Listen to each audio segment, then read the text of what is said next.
დილა მშვიდობის ყველას, მე გიორგი ისაკაძე ვარ, წარმოგიდგენთ საქმიან დილას, მაუწყებლობთ TV პირველზე, BMG-ის გუნდის სახელით ყველას წარმატებულ საქმიან.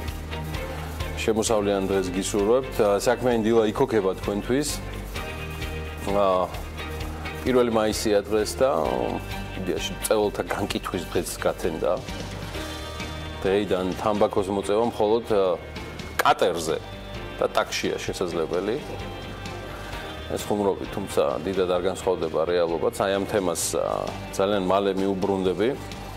არ ვიცი რა არის აპრილის ბოლოს და მაისის პირველ დღეს იმ ძიმე ამბავის მიზეზი, რამაც გუშინ გვიან საღამოს ყველა შეგვაშფოთა. შესაძლოა ეს აკრძალული სიგარეტის ნამწვიც იყოს, ან ვიღაცის დაუდევრობა. ამ პირადად მე რაც მიმაჩნია და მიმაჩნდა ადრეც გამიზნული ბოროტება. გუშინ გვიან ღამით ბორჯომის ხეობაში კვლავ ცეცხლი გაჩნდა. კვლავ მოეკიდა ხმელმცენარეულს და კვლავ მძიმე და საშიში მასშტაბები მიიღო, რადგან ზოგიერთ ადგილას სადაც ცეცხლი იყო, გავრცელებული კავშირი ამყარდებოდა და შესაბამისად მედია მოკლებული იყო საშუალებას გვცოდნოდა ღამით მეტი რა ხდებოდა ბორჯომის ულამაზეს ხეობაში, რომელიც მეორე წელიწადია ხანძრების და მძიმე ხანძრების ეპიცენტრად გადაიქცა. Pirveli საინფორმაციო სამსახურმა გუშინ ღამითვე აფრინა გადამღები ჯგუფი ბორჯომს და სწორედ იქ არიან ადგილზე ჩვენი უძინარი, მაგრამ მაინც მხნე საინფორმაციო სამსახურის წარმომადგენლები. სწორედ მათი დახმარებით მოგვაწვიან ჩვენ ბოლო ინფორმაციას რა ხდება ბორჯომის ხეობაში, კონკრეტულად კი სოფელ საკირეში, სადაც წინასწარი ინფორმაციით 600 კვადრატულ მეტრზე მეტი არსებული ტყის საფარი განადგურდა. ჩვენ ახლა პირდაპირ ხაზზე გვყავს ილია თავთეთრიშვილი. იგი გახლავთ საგანგებო სიტუაციათა სამსახურის სამცხე ჯავახეთის სამმართველოს უფროსი. სატელეფონო ჩართვით გვერდება ბატონი ილია და მე მას დილა მშვიდობისას უსურვებ. ბატონო ილია, მოგესალმებით. მოგესალმებით, დილა მშვიდობისა. ბატონო ილია, ბოლო ინფორმაცია რა არის რეალურად ხანძრიდან მოხდა თუ არა მისი ლოკალიზება რთული რელიეფიდან გამომდინარე და მისადგომებიდან, რომელიც რთული იყო გუშინ თქვენი სამსახურებისთვის მისაწვდომად. დიახ, მოგახსენებთ, რომ ვინაიდან გათვალისწინებით იმის რთული რელიეფია, რთულად მისადგომი ადგილები, მთელი ღამის მანძილზე სახელმწიფო სამმართველო ჯგუფი მუშაობდა, რათა არ მოხდარიყო ხანძრის გავრცელების საშიშროება არ ყოფილიყო. ამ ეტაპზე ადგილზე მობილიზებულია 65 მეხანძრე მაშველი. ისინი ინტენსიურად მუშაობენ და ამუშავებენ ხანძრის ცალკეულ კერებს. ხანძარი დიდად დაბალი წვა მიმდინარეობს, ანუ გავრცელების საშიშროება არც ახლა არ არსებობს. და არც ღამით ყოფილა, ხო, იდეაში ბატონილია, რომ გავრცელებულიყო უფრო მეტად. ანუ არ არის იმ მასშტაბის ხანძარი, ხო, ამ ეტაპზე რა თქვენი ინფორმაცია გაქვთ? არა, დიდი მასშტაბის არ არის ხანძარი, კონტროლირებადია და დიდად ცეცხლი უკიდია გამხმარ ხის ტოტებს და ხმელბალახს. გასაგებია. ანუ მე როგორც მივხვდი, დილიდან შეუძლია დანარჩენ საქართველოსაც მშვიდად იყოს, რომ ცეცხლის გავრცელების საშიშროება საკირეთის სხვა მიმართულებით არ არსებობს. კი, არ არსებობს ცეცხლის გავრცელების საშუალება, მეხანძრე მასშტაბები არ აძლევს საშუალებას გავრცელდეს ცეცხლი და შესაბამისად მუშაობთ ლოკალიზებისთვის და შემდეგ ლიკვიდაციისთვის. ბატონო, ბოლო კითხვა, რომ დაუბრუნდეთ თქვენს მიმდინარე თემას, ეს შესაძლოა პირდაპირ საგანგებო სიტუაციათა სამსახურის უფლება, მოვალეობა ან ვალდებულება არ არის, მაგრამ განიხილება თუ არა, შესაბამის თქვენ კოლეგა უწყებებთან ერთად ვერსია რაიმე ბოროტი განზრახვისა ამ მოჭარბებულ ხანძრებთან დაკავშირებით ჯერ კიდევ შარშანდელიდან მოყოლებული. უშვებთ თუ არა ამ ასე ვთქვათ შესაძლებლობას, რომ ეს შესაძლოა იყოს გამისნული დივერსია? სამწუხაროდ მე არ ვარ კომპეტენტური ამ საკითხთან დაკავშირებით. ამ ეტაპზე ვერ გაგცემთ ამაზე პასუხს, თქვა რა შეიძლება იყოს ხანძრის გამომწვევი მიზეზი. ჩვენ ორიენტირებულები ვართ ახლა ამ ეტაპზე ხანძარი იქნეს ლოკალიზებული. ბატონო ილია, დიდი მადლობა თქვენი დროისთვის, რომ დილა ადრიან გამონახეთ დრო. სამცხე-ჯავახეთის სამსახურის საგანგებო სიტუაციათა სამსახურის სამმართველოს უფროსი. ილია თათრიშვილი ჩავაგვერთო ბორჯომის ხეობიდან. ჩვენ შევეცდებით, რომ გადაცემის ბოლოს კიდევ გითხრათ სიახლეები ბორჯომის ხეობიდან. სხვა შორის გადაცემის ბოლოს კიდევ ერთი ჩართვა გვექნება რეგიონიდან. თელარაგელანტია ესწრება ეროვნული ბანკის მონეტარული პოლიტიკის დღევანდელ სხდომას ზუგდიდში და გიორგი ენაცვალოს ჩემს უსაყვარლეს ძღაბს განსაკუთრებულად ჩაგვერთვება თავისი და ჩემთვისაც გამორჩეული კუთხიდან, სადაც მეც გავიგებ მონეტარულ პოლიტიკაზეც, სების ახალ რეგულაციებზეც და სხვა ბევრ დარჩენილ კითხვებზეც იმედი მაქვს და დარწმუნებული ვარ, რომ მივიღებთ პასუხებსაც ამასობაში 2018 წლის მარტში წინა წლის შესაბამის პერიოდთან შედარებით მთლიანი შიდა პროდუქტის რეალურმა ზრდამ 5.6% შეადგინა. Საქსტატის ინფორმაციით და ეს წინასწარი შეფასებაა, რასაც თქვენ ხედავთ, ქალბატონებო და ბატონებო, პირველი კვარტლის საშუალო ზრდა 5.2%-ია. უკეთესი სურვილი ნატურაც და მედიაში შესაძლებლო მოთხოვნაც ყოველთვის შეიძლება, თუმცა ამჯერად ამდენად არ არის დასაწყისისთვის ცუდი სტატისტიკა. კარგი ამბის მედიისთვის წარსადგენად დიმიტრი ქუმსიშვილმა გუშინ მოკლე ბრიფინგიც გამართვა, კითხვებზე პასუხისათვის არ გაჩერებულა და იმედი ამისთვის მოიცლის. ეს კითხვები კი დაგვიგროვდა და ის ბევრია. გუშინდელი მისი განცხადებების მიხედვით კი მთლიანი შიდა პროდუქტის საშუალო ზრდამ თებერვალში, როგორც მოგახსენეთ, 5.9%, იანვარში იყო 4.4, მარტში 5.6% შეადგინა. მოусმინოთ პირველ ვიცე-პრემიერს. მიმდინარე წლის მარტში მთლიანი შიდა პროდუქტის ზრდაში მნიშვნელოვანი რეალური ზრდა დაფიქსირდა შემდეგ სფეროებში. ეს არის დავამუშავებელი მრეწველობა, ეს არის ტრანსპორტი, სოციალური და პერსონალური მომსახურების გაწევა და ასევე უძრავი ქონება. ქუმსიშვილის ინფორმაციით, მარტში გაზრდილია ტურიზმიდან შემოსავალი წლიურად 31%-ზე მეტით. თანხაში გამოხატული თქვენ რო იცოდეთ, ეს არის საუბარი 56 მილიონ დოლარზე მეტით, 56.300.000 დოლარი. და ჯამში ამ შემოსავალმა მთლიანობაში შეადგინა არც მეტი არც ნაკლები 236.9 მილიონი დოლარი. ტურიზმიდან მიღებულმა შემოსავლების წვლილმა ეკონომიკურ ზრდაში 3%-ს გადააჭარბა და 3.3% პუნქტი შეადგინა. ამასთან მიმდინარე წლის იანვარ-მარტში ტურიზმიდან შემოსავლები წლიურად 28.8%-ით გაიზარდა და 560.400.000 დოლარი შეადგინა. აი რაც შეეხება ვიზიტორების რაოდენობას, იანვარ-მარტში 15.9%-ით გაიზარდა და მან თითქმის 1.9 შეადგინა და მათ შორის ტურისტების რაოდენობა ჯამში შედარებისთვის არის 28%-ზე მეტით გაზრდილი. ესეთი ამბები არის ეკონომიკის სამინისტროსგან. მათაც დააინტერესებდა ჩვენ საქმიან მაყურებელსაც ამბავი იმისა, როგორ ვერცხალობს ბიზნესი, ბიზნეს სახლის ტენდერებს. საქართველოს მუნიციპალური განვითარების ფონდმა ბიზნესის სახლის კიდევ ერთი 71 მილიონიანი ტენდერი შეწყვიტა. ეს ტენდერი ფონდმა 2017 წლის 21 დეკემბერს გამოაცხადა. წინადადების მიღება ამჯერად 23 იანვარს დასრულდა, რომელიც კომპანია დაგი მოიგო და რამდენჯერმე გაუსაჩივრეს, საბოლოოდ ჩაიშალა და თავიდან გამოცხადდება. საქართველოს მუნიციპალური განვითარების ფონდში აცხადებენ, რომ უწყება ბიზნეს სახლის ტენდერს წყვეტს და მათივე ინფორმაციით შეფასდა ორი კომპანია, ამხანაგობა ბიზნეს სახლი და როგორც გითხარით, კომპანია დაგი. ბიზნეს სახლმა ამხანაგობა ბიზნეს სახლის ტექნიკური დოკუმენტაციის შეუსაბამობის გამო მიიღო დისკვალიფიკაცია, რის შემდეგაც კომპანია დაგის სატენდერო დოკუმენტაცია მათ ორჯერ გაასაჩივრეს და სატენდერო კომისიამაც აუცილებლად მიიჩნია ამ პირობებში მეტი სიცხადის შეტანა, რაც ხელს შეუწყობს, როგორც აღნიშნავენ, ჯანსაღი კონკურენციის განვითარებას და უზრუნველყოფს შესყიდვების მონაწილეთა მიმართ პროპორციულ არადისკრიმინაციულ მიდგომასა და თანასწორ მოპყრობას. მოკლედ, მუნიციპალური განვითარების ფონდმა შეწყვიტა ელექტრონული ტენდერის პროცედურა და ახალი ტენდერი კი შეცვლილი პირობების შესაბამისად გამოცხადდება. ბიზნეს სახლი სახელმწიფოსა და ბიზნეს შორის თანამშრომლობის სრულიად ახლებურ მოდელს წარმოადგენს. ან წარმოადგენდა, რომელიც ბიზნესისა და იურიდიული პირებისთვის სხვადასხვა სამინისტროსა და სახელმწიფო უწყებებში გაფანტული სერვისების ერთ სივრცეში და ელექტრონულ პლატფორმაზე მიწოდებას ითვალისწინებს, მოკლედ ჯამში საუბარი იყო 600-ზე მეტ მომსახურებაზე, რომელსაც ბიზნესი დღეს სახელმწიფოსგან მიიყენებს და ყველა მათგანი ერთ სივრცეში იქნებოდა ხელმისაწვდომი. მაგრამ ეს სივრცე ვერ შენდება.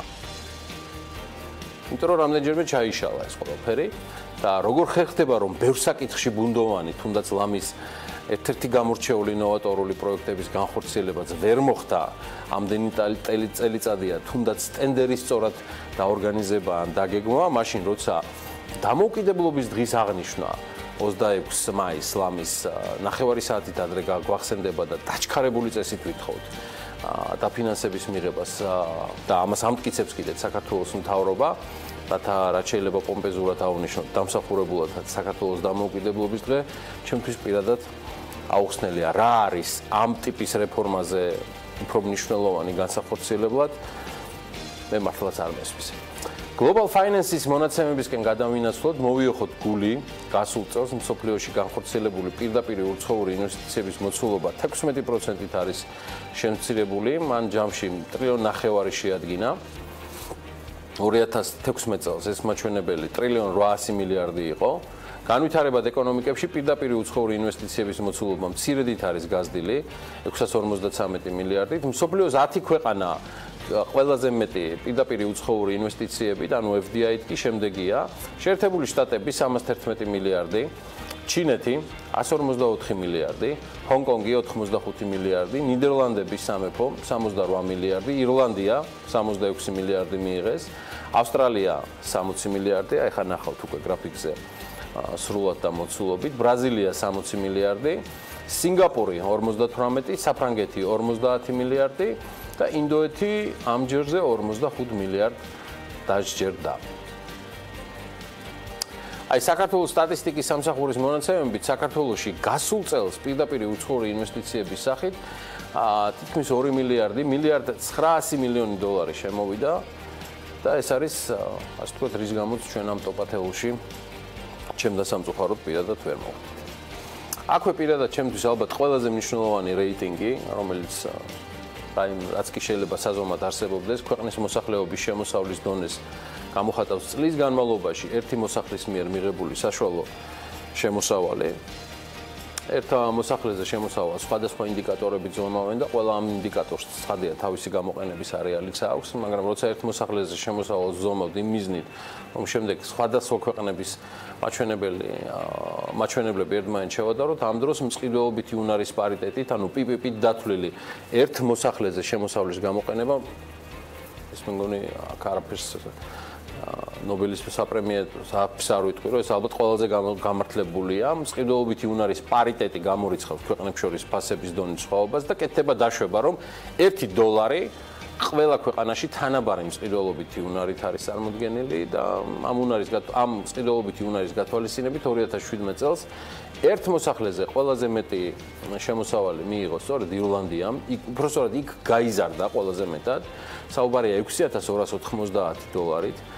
შემდეგ მოდის სინგაპური $4,802 და შემდეგ ლიბია $4,186, რაც ნუ განპირობებულია იცით კარგად შიდა არეულობების შემდეგ მშვიდობის ძალიან მყისიერი დამყარებით. შემოსავლების ტოპ-10 ქვეყნიდან 9 არის ძალიან მაღალშემოსავლიანი ქვეყანა, ეს კი იმას მიანიშნებს, რომ მიუხედავად იმისა, რომ მაღალშემოსავლიანი ქვეყნების ეკონომიკა პროცენტულად სწრაფად აღარ იზრდება, უკვე დაფიქსირებული მაღალი შემოსავლების საბაზისო ეფექტის და მოსახლეობის კლების გამო ერთ მოსახლეზე რეალური შემოსავალი ამ ქვეყნებში უფრო მეტად იზრდება, ვიდრე განვითარებად ქვეყნებში.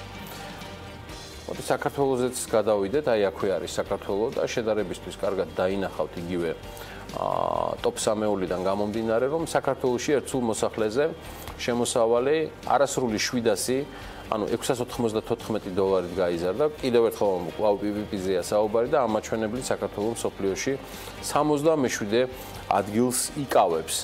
2017 წელს შემოსავალი ყველაზე მეტად ქუვეითში შემცირდა $2,377, შემდგომ მოდის ეკვატორული გვინეა და ვენესუელა. ამასაც კიდევ უფრო დეტალურად და ესე როგორც კარგად გამოსდის ხოლმე ამ არაჩვეულებრივ წყვილს, ანუკა ჯოხაძე და მარიამ ადამია ჩაშლიან საქმიანი დილის შემდეგ ბლოკში, იდეაში არც სტუმრიანობას დავაკლებთ და საინტერესო თემებს. პირველ მაისს დილას საქმიანად იწყებენ ვაზილ ხუდაკი, გოგა მელიქიძე, კობა ცერცვაძე, ირაკლი ბებიაშვილი, ლელა პატეიშვილი და თამაზ დაუშვილი. დილა საქმიანია TV პირველზე.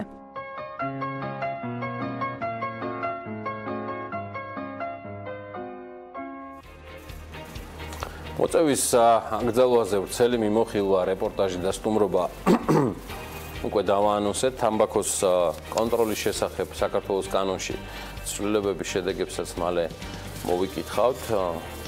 კანონმდებლობის კიდევ ერთ სამუშაო ამბავზე კი ჯერ მხოლოდ ინიციატივის ფორმატში მოგყვებით.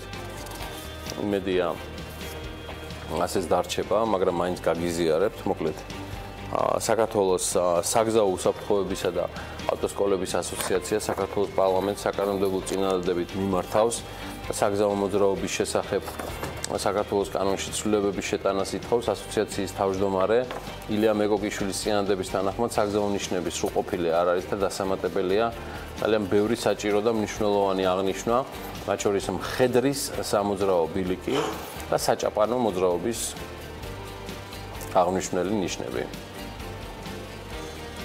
ასეა. ხაშურის მუნიციპალიტეტის სოფელ ტეზერში და მცხეთის მუნიციპალიტეტის სოფელ პატარა კანდაში მდებარე ავტობუსების გაჩერებებს კი ისტორიული ძეგლის სტატუსი მიენიჭა.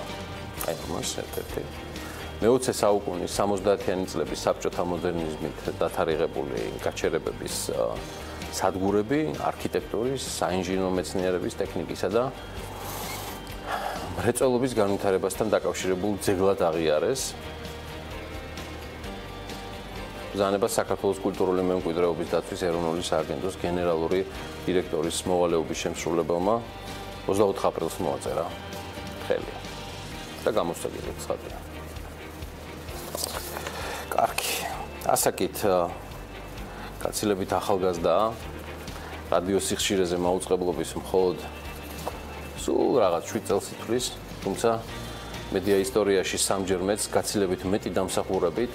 დღეს რადიო მაესტრო არის იუბილარი 2011 წელს პირველი ეთერიდან დღემდე თავგადასავლებით, ზოგჯერ მხიარულით, ზოგჯერ სევდიანი, ბევრჯერ პრობლემური, თუმცა რაც ყველაზე მნიშვნელოვანია, ყოველთვის პრინციპული პოზიციით დღეს უკვე ის რამდენიმე რადიო სიხშირეს აერთიანებს. დასამალიც არ არის, რომ საქმიანი დილის თანაწამყვანი უსაყვარლესი და გამორჩეული ანა ლაპიაშვილი სწორედ რადიო მაესტროდან მერგო მზითევში და ისიც მეგონი აქ არის. იმედია გამოგადგა გიორგი ეს მზითვი.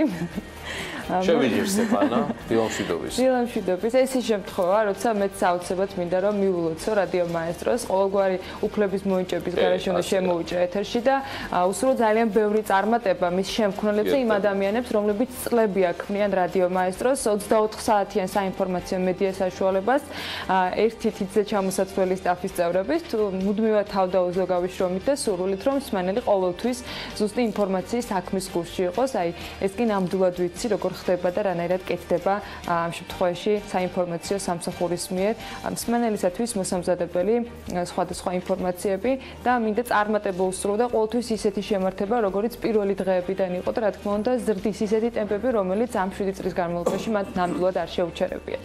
ო, სრულიად დამსახურებულად მამუკა გლონტი და მთელი გუნდი, რომელიც დღეს რადიო მაესტროზეა კონცენტრირებული, ისინი დამოუკიდებელი მედიის მართლაც პირუთვნელ ისტორიას ქმნიან და მომავალშიც შექმნიან. ეს არის ის თამასა და სტანდარტი, რომელიც ამ გუნდმა დააწესა და მას ესწორება დღემდე ხდება. მე მათ წარმატებებს უსურვებ. რადიო მაესტრო ასაკითაც ჩვენზე დიდია და იდეაში ისტორიითაც. ამ დღეებში სხვათა შორის TV Pirvelis გამორჩეული სახეების და ლიდერების დიანა ტრაპაიძის და ნინო ჟიჟელაშვილის დაბადების დღეებიც იყო. ვისაც არ მიგილოციეთ, მიხედეთ საქმეს, დაურეკეთ, შეეხმიანეთ, მისწერეთ, ეს სიამოვნებად ჩვენს გამორჩეულ გოგოებს, რომლებიც TV Pirvelis მიმდინარე ისტორიას ქმნიან და მთელი წლების განმავლობაში დიანა ტრაპაიძე და ნინო ჟიჟელაშვილი ასევე განსაკუთრებული რუდუნებით ემსახურებიან ამ ქვეყანას და დამოუკიდებელ ჟურნალისტიკას. კიდევ ერთ დაბადების დღეზე მინდა პატარა ისტორია მოგიყვეთ, რომელიც ჩემთვისაც სიურპრიზი იყო. ეს შედარებით ვიწრო კორპორატიულ წრეში აღნიშნა ბევრი მიზეზის გამო გადაედო BMG-ს. იდეაში მისვლა მეც დავაგვიანე. საკმაოდ გვიან მივედი და მისვლისას კი აღმოვაჩინე, რომ მორიგი სიურპრიზი მეოდა. თუმცა არა იმ მასშტაბის თაღლითობა, რაც 3 წლის წინ მომიწვეს ჯერ კიდევ მაესტროში მომუშავეებს. ეს დაგვიანება BMG-ს გუნდის წევრებმა ჩემგან მალულად ნიჭიერების ახალ ფართო გზაზე გამოიყენეს და მორიგი შედევრი შექმნეს. ეჭვი მაქვს სრულიად ტრენდული გახდება. დატკბით. Hands up. მის მინეთ გიყვებით ისტორიას რა მოხდა 2014-ში BMG-მ ყველა ჩვენგანს რა მოგცა 4 წლის წინ დავიწყეთ საათნახევრით დილით გესალმებოდით სულ სხვა სახელით ერთი გადაცემით ბიზნეს გაცნობდით ყველა სიახლეზე ჩვენას განდობდით გავიზარდეთ მალე ბევრიც გავიარეთ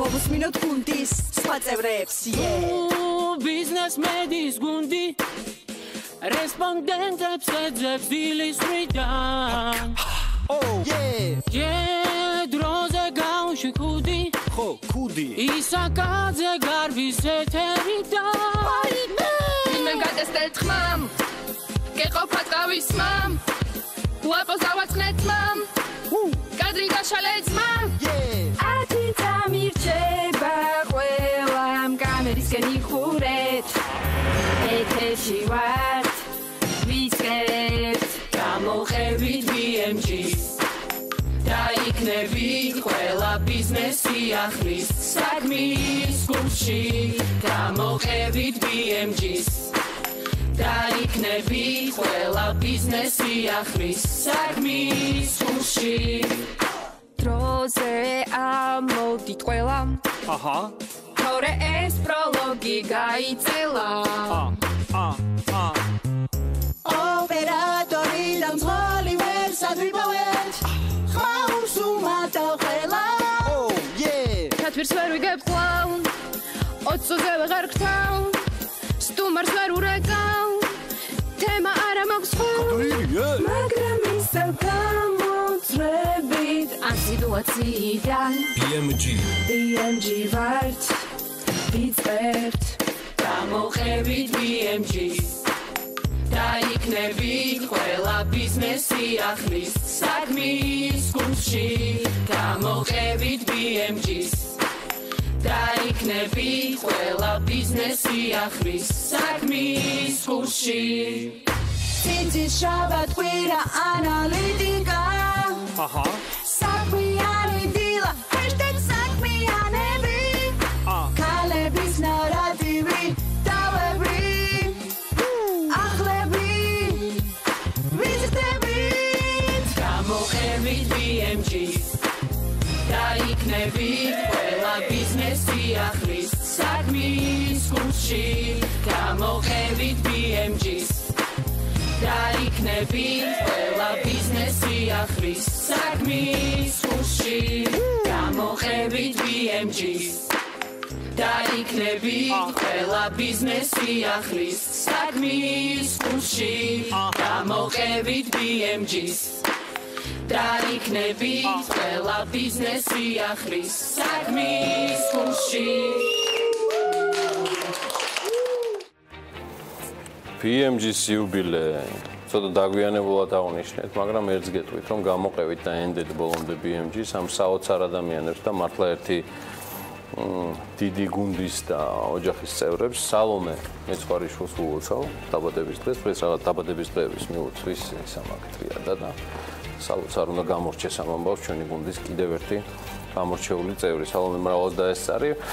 აი ვოკალის ზეიმის შემდეგ კი საქმიანი დილის მაყურებელს რეაბილიტაცია ეკუთვნის, თან არაჩვეულებრივი მიზეზი გვაქვს.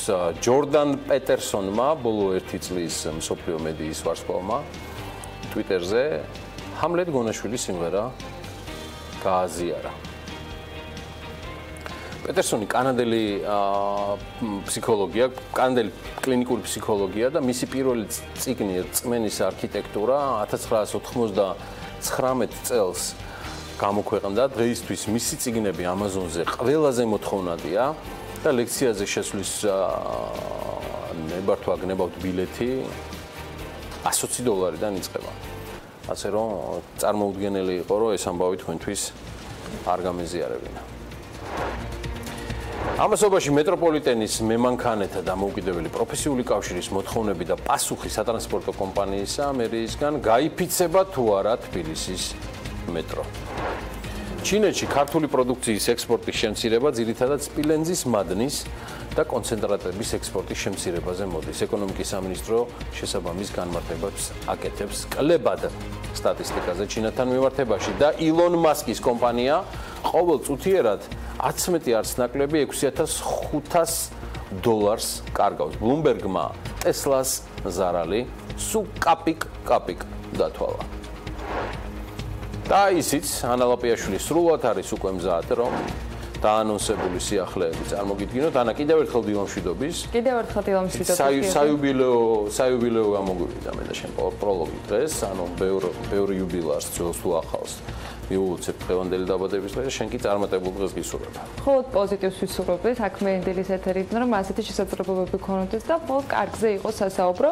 თუმცა გავაგრძელებთ თვლას და ზოგ შემთხვევაში არც ისე კარგი შედეგებით გამოყვანილ უკვე მაგალითებს და ბიზნეს სიახლეებში მოვისმენთ ამ ყველაფერზე პასუხებს, მოკლედ რამდენიმე წამში ვართ ეთერში.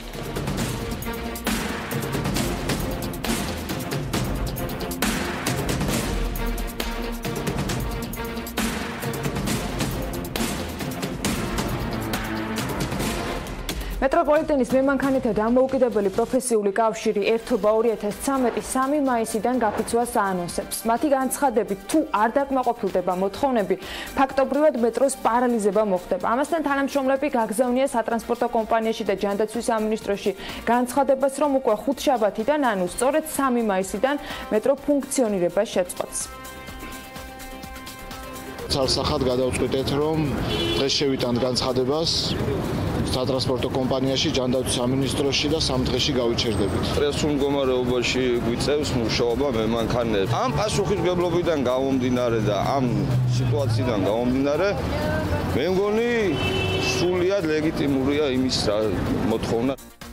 მემანქანეთა მოთხოვნას გუშინ თბილისის სატრანსპორტო კომპანია გამოეხმაურა. მათი განცხადებით, მოლაპარაკებების პროცესში სატრანსპორტო კომპანიამ კიდევ ერთხელ დააფიქსირა საკუთარი პოზიცია იმასთან დაკავშირებით, რომ ისინი არ განიხილავენ დასაქმებულთა ცალკეული ჯგუფისათვის ანაზღაურების გაზრდას. ვინაიდან ეს გამოიწვევს სამართლიან უკმაყოფილებას სხვა თანამშრომლებში. თბილისის სატრანსპორტო კომპანიაში დასაქმებულია 6300-მდე თანამშრომელი და მათი პირობების გაუმჯობესება ერთ-ერთ პრიორიტეტულ მიმართულებას წარმოადგენს კომპანიისთვის. ბოლო წლებში ქმედითი ნაბიჯები გადაიდგა დასაქმებულთა სამუშაო გარემოს გაუმჯობესებისა და შრომის უსაფრთხოების სტანდარტებთან შესაბამისობაში მოყვანისათვის. კონკრეტულად მეტროს მემანქანეებისათვის კეთილ მოეწყო სპეციალური მოსასვენებელი ოთახები, ასევე თითოეულ მემანქანეს შესაძლებლობა აქვს აიმაღლოს კვალიფიკაცია ტექნიკურ სკოლაში და მიიღოს უფრო მეტი ანაზღაურება თანრიგის ცვლილების შესაბამისად.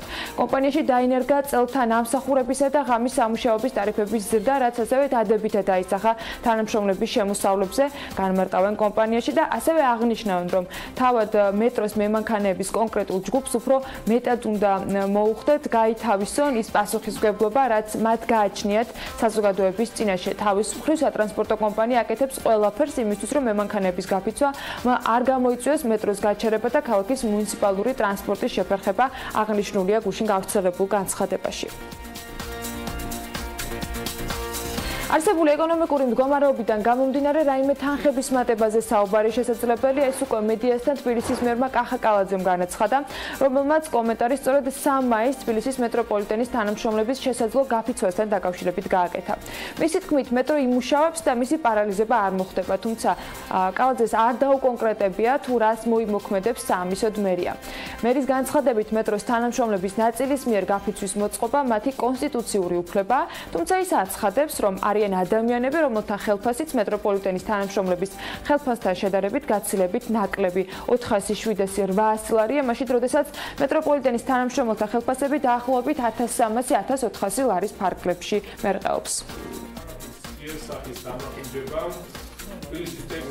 მარტში მსხვილ საწარმოთა ბრუნვა 12.1%-ით გაიზარდა, რითაც წინა თვესთან შედარებით ზრდის ტემპის დაჩქარება დაფიქსირდა. საქსტატის ინფორმაციით, დამატებული ღირებულების გადასახადის გადამხდელთა ბრუნვა 5.856 მილიონი ლარი შეადგინა.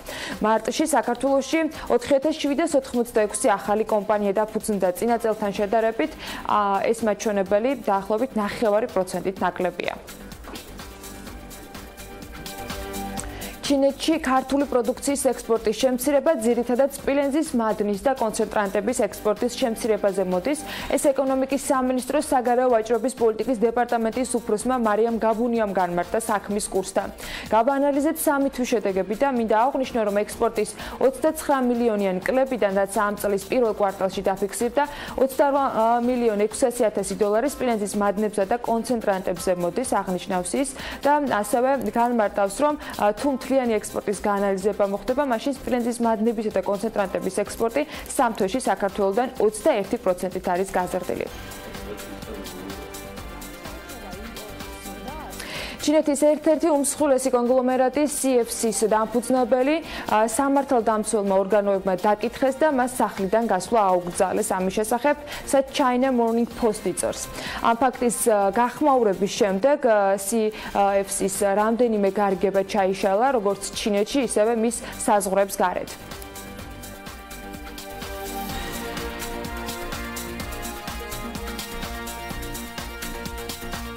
Bloomberg-მა კი Tesla-ს ზარალი დათვალა. სააგენტოს ინფორმაციით, მასკის კომპანია ყოველ წუთიერად $6,500 კარგავს. მათი ცნობით, გასული წლის ბოლოს ავტომწარმოებელს $3.4 მილიონი ჰქონდა თავისუფალი ფულადი ნაკადის სახით, ვალი კი იყო $9.4 მილიონი. ამასთან უკვე 5 კვარტალია, რაც თავისუფალი ფულის სახსრები მინუსშია. ეს კი ცხადყოფს, რომ დამატებითი დაფინანსების გარეშე კომპანიას რესურსი უკვე 2018 წელს ამოეწურება.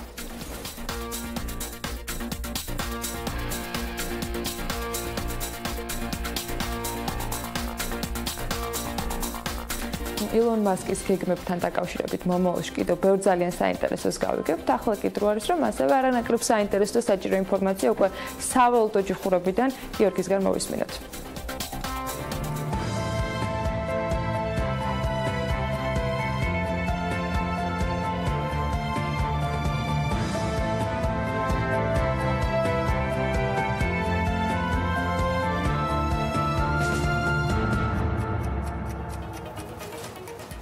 გუშინდელი ვაჭრობის შედეგად დოლარი გაუფასურდა, ანუ ლარი გამყარების ტრენდზეა, 2 ლარი და 45 თეთრი ღირს 1 დოლარი.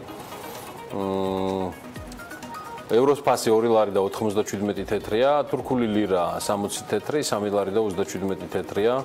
ფუნტ სტერლინგი ბოლო ერთ წელიწადში მინდა სხვათა შორის გადავიდე ერთ-ერთ კიდე განსაზღვრელ პროდუქცია, ეს არის ნავთობი. 2017 წლის 27 აპრილიდან 2018 წლის 27 აპრილამდე ერთი ბარელი ნედლი ნავთობის მსოფლიო ფასი 36%-ით, ანუ $18 არის გაზრდილი. ნიუ-იორკის ბირჟაზე ერთი ბარელი ნედლი ნავთობი $68 ფარგლებშია, რაც ბოლო 40 თვის რეკორდული ფასია. და ბოლოს ბარელი ნავთობი $68 2014 წლის დეკემბერში ღირდა. ანალიტიკოსების აზრით, ნავთობის ფასის ზრდა ყველაზე მეტად ირანის სანქციების გარშემო მიმდინარე საუბარმა გამოიწვია, რომელიც ამერიკის პრეზიდენტის მხრიდან ისმის. მოლოდინია, რომ თუ ირანის მიმართ სანქციები გამკაცრდება, ბარელი ნავთობის ფასი მინიმუმ $80-მდე გაიზრდება. ნავთობის ექსპორტიორ ქვეყანათა გაერთიანებაში OPEC-ზეა საუბარი. ირანი ნავთობის წარმოებით მესამე ადგილზეა, მხოლოდ საუდის არაბეთს და ერაყს თუ ჩამორჩება. მარტის მონაცემებით ირანი დღეში საშუალოდ 3.8 მილიონ ნავთობს აწარმოებს და აწარმოებდა ნავთობის ფასის ზრდას მსოფლიოში ნავთობზე მოთხოვნის ზრდას და OPEC-ის მიერ მიწოდების მცირედი შემცირებაც კი განაპირობებს. თებერვალ-მარტში OPEC-მა ნავთობის ყოველდღიური წარმოება, როგორც თქვენთვის კარგად არის ცნობილი, 270,000 ბარელით შეამცირა. კაი, გადავიდეთ ამინდის პროგნოზზე, მას ანა გაგვაცნობს რამდენიმე წამში. ამინდის პროგნოზის სპონსორია SEU Development. 1 მაისია გაზაფხული კიდევ უფრო ძლიერი და რა თქმა უნდა ტემპერატურაც მომატებული. გარემოს ეროვნული სააგენტო კი კვატყობინებს, რომ ამინდი განპირობებული იქნება ამიერკავკასიის ჩრდილო-აღმოსავლეთიდან მოქმედი შედარებით ცივი ჰაერის მასების და სამხრეთიდან გავრცელებული თბილი ჰაერის მასების ურთიერთქმედებით. მოსალოდნელია დრო გამოშვებით ღრუბლიანობის მომატება. უმეტესად უნალექო ამინდი გველოდება, მაინც იქროლებს აღმოსავლეთის მიმართულების ქარი და ზოგან ძლიერადაც. სოხუმში 27 გრადუსი იქნება, ბათუმში 20, ასევე ქობულეთში 20 გრადუსი და ფოთში 25 გრადუსია მოსალოდნელი. ქუთაისში 22 გრადუსს ელოდებიან, ზუგდიდშიც ანალოგიურად 32 გრადუსი იქნება, ოზურგეთში 30, ონში 28, გორში 25 გრადუსი დაფიქსირდება და ცხინვალშიც ანალოგიურად მაქსიმალური ტემპერატურა 25 გრადუსს მიაღწევს. მარნაულსა და რუსთავში 23 გრადუსი იქნება, ახალციხეში 25, ბორჯომშიც 25 და ბაკურიაში 20 გრადუსი. ახალქალაქში 18 გრადუსია მოსალოდნელი, სტეფანწმინდაში 17, თელავში დღის განმავლობაში მაქსიმალური ტემპერატურა იქნება 23 გრადუსი. რაც შეეხება დედაქალაქს, დრო გამოშვებით ღრუბლიანობა მოიმატებს თბილისში, თუმცა უნალექოდ ჩაივლის დღა იქროლებს სამხრეთ-აღმოსავლეთის მიმართულების სუსტი ქარი და ჰაერის მაქსიმალური ტემპერატურა იქნება 23 გრადუსი. მადლობა ანას, ჩვენ სულ რამდენიმე წუთში გავაგზავნებთ ჩვენ საქმიან დილას. ძალიან მაგარი თემით ევროპის საინვესტიციო ბანკი იუბილარია. საქართველოსთვის კი ორჯერ იუბილარია, რადგან ზუსტად 60 წლიანი ისტორიის მქონე EIB საქართველოში 10 წლიან ძალიან მნიშვნელოვან იუბილეს აღნიშნავს. ევროპის საინვესტიციო ბანკის ვიცე-პრეზიდენტი იქნება ჩვენი სტუმარი, ჩვენს დიპარტამენტის უმასპინძლო სულ რამდენიმე წუთში საქმიანი დილის პირდაპირ ეთერში.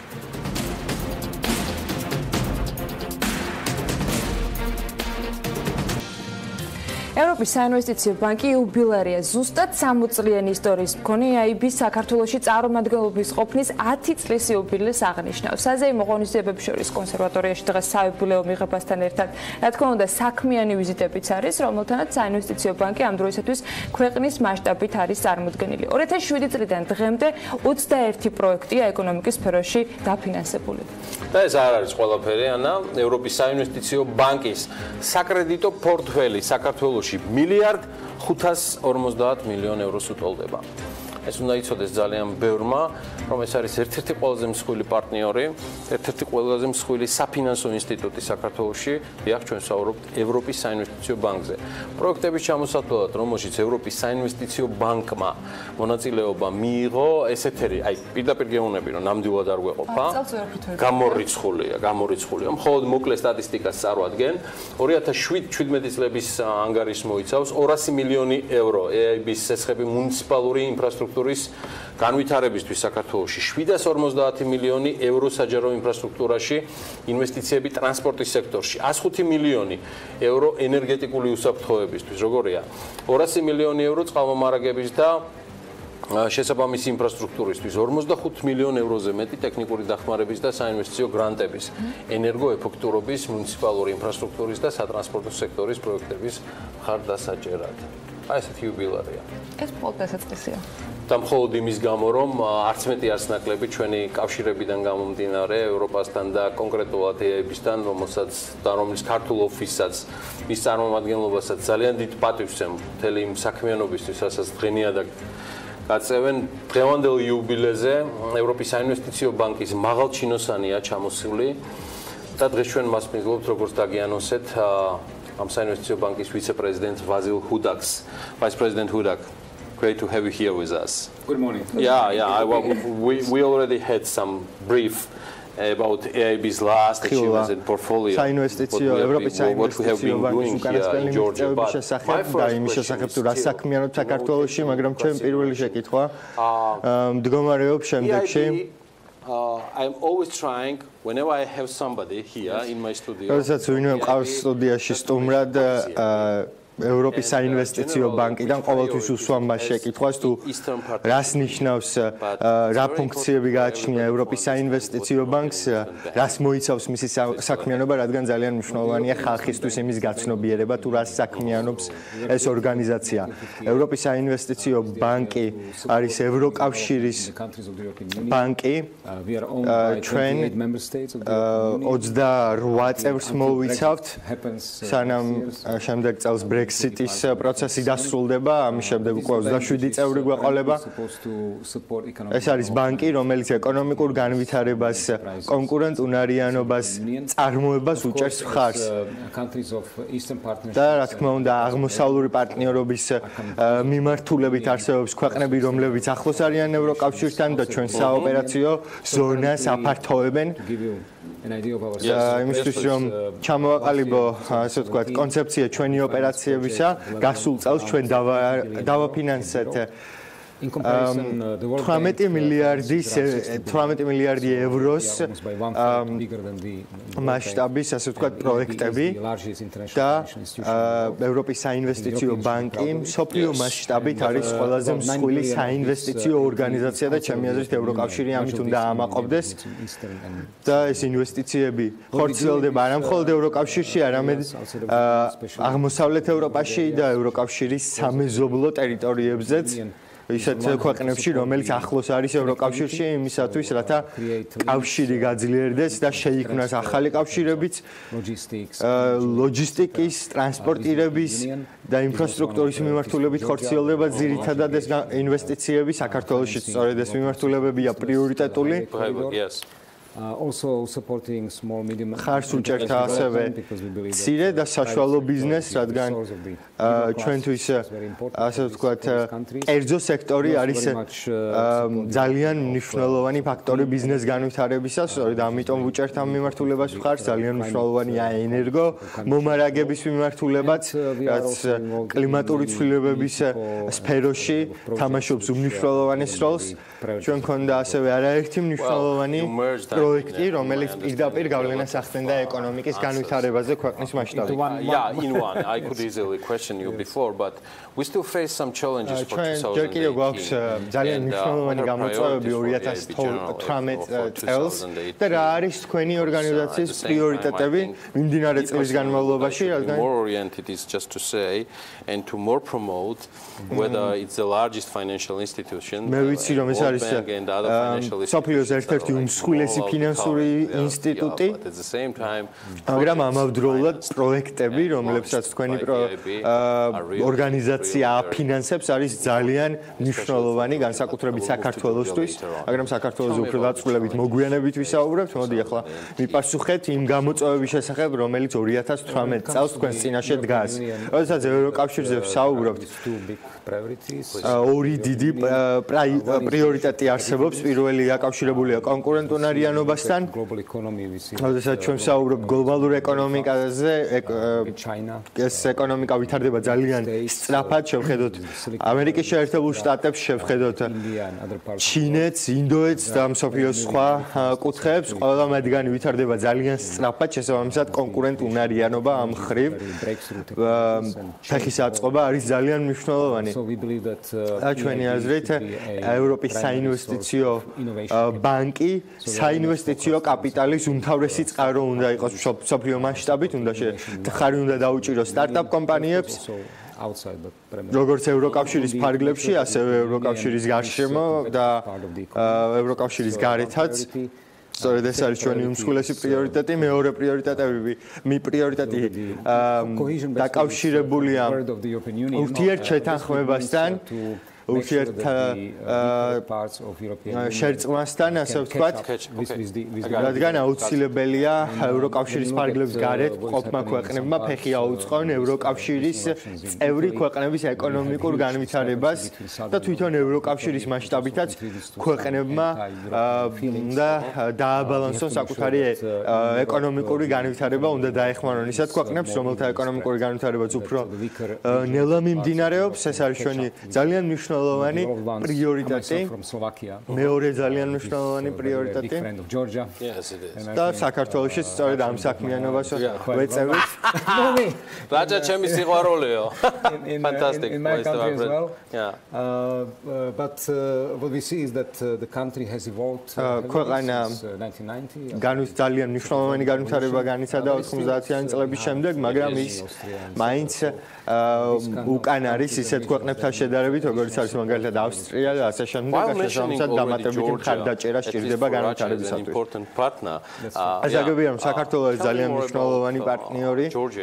მოგვიყევით საქართველოს შესახებ უფრო მეტი ევროპის საინვესტიციო ბანკის ჭრილში, რომელიც აღნიშნავს 10 წლის იუბილეს საქართველოში. ჩვენ ასევე გვაქვს 100 წლის იუბილე საქართველოს დამოუკიდებლობისა. ცოტა ხანში ეს არის ძალიან მნიშვნელოვანი თარიღი ჩვენთვის. რამდენად მნიშვნელოვანი პარტნიორია საქართველო ევროპის საინვესტიციო ბანკისათვის. საქართველო არის ძალიან მნიშვნელოვანი პარტნიორი. მე არ ვამბობ ამას მხოლოდ იმიტომ, რომ ამჟამად ვიმყოფები საქართველოში და ვსაუბრობ საქართველოში. მე ამას ვამბობ იმიტომ, რომ საქართველო იღებს ევროპის საინვესტიციო ბანკის ყველაზე მსხვილ მხარდაჭერას სამხრეთ კავკასიაში.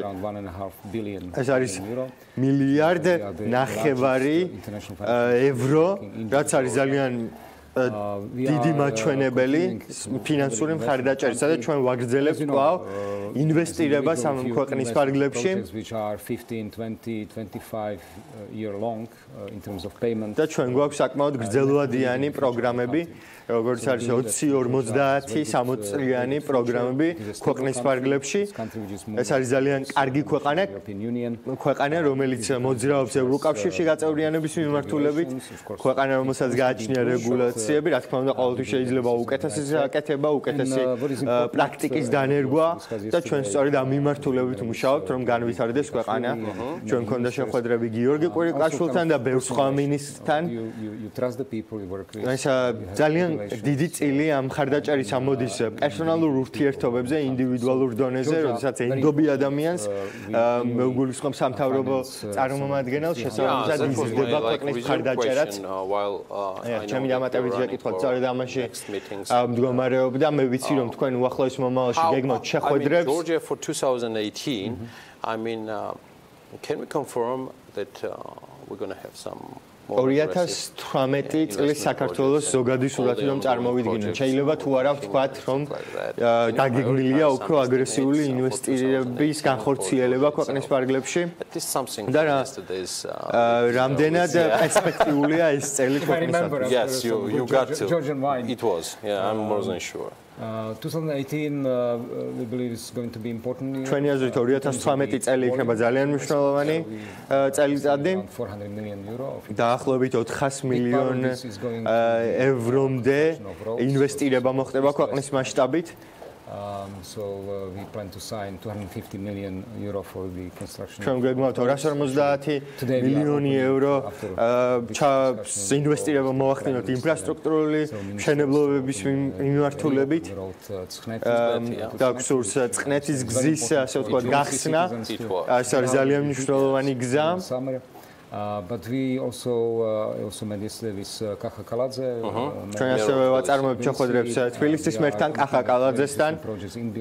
და თბილისში ვაპირებთ ძალიან მნიშვნელოვანი პროექტების განხორციელებას. საზოგადოებრივი ტრანსპორტის მოდერნიზება, ძველი თბილისის მოდერნიზება, ენერგეტიკული მომსახურების გაუმჯობესება მთელი ქალაქის მასშტაბით.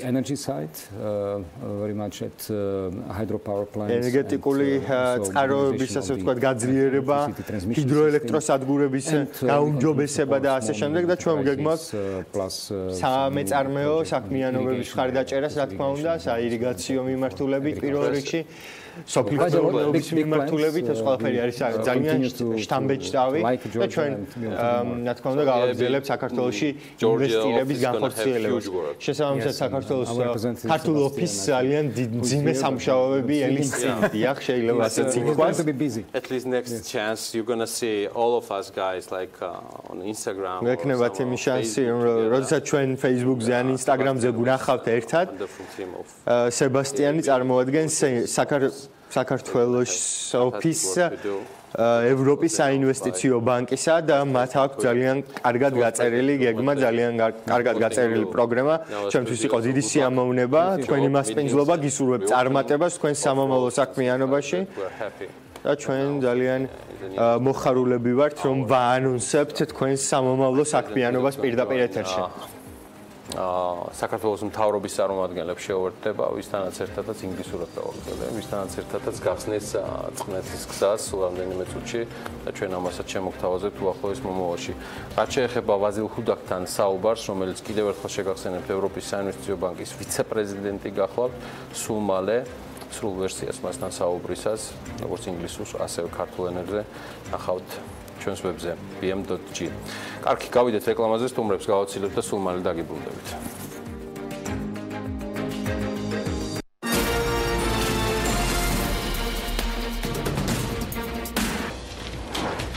ირლანდიის რესპუბლიკამ საქართველოს უსაფრთხო კატეგორიის ქვეყნების სიაში შეიყვანა. უნისონის სარჩელი დაზღვევის ზედამხედველობის სამსახურის ყოფილი ხელმძღვანელის წინააღმდეგ. საქართველოსა და სომხეთის საზღვარზე სადახლო ბაგრატაშენის გამშვებ პუნქტზე ახალი ხიდი აშენდება. ბიზნეს სიახლეებით ვაგრძელებთ საქმიან დილას. ირლანდიის რესპუბლიკამ საქართველოს უსაფრთხო კატეგორიის ქვეყნების სიაში შეიყვანა. ეს გადაწყვეტილება ირლანდიის იუსტიციის სამინისტრომ მიიღო. მინისტრის შესაბამის განკარგულებაში აღნიშნულია, რომ საქართველოს ამ კატეგორიაში აღმოსავლეთ ევროპის სხვა ქვეყნებთან ერთად გადაინაცვლა. საგარეო საქმეთა სამინისტროს ინფორმაციით კი ირლანდია ევროკავშირის შენგენის სივრცეში მე-9 ქვეყანაა იმ 12 სახელმწიფოდან, რომელსაც ეს კლასიფიკაცია გააჩნია და რომელმაც საქართველოს მიმართებაში შესაბამისი გადაწყვეტილება მიიღო.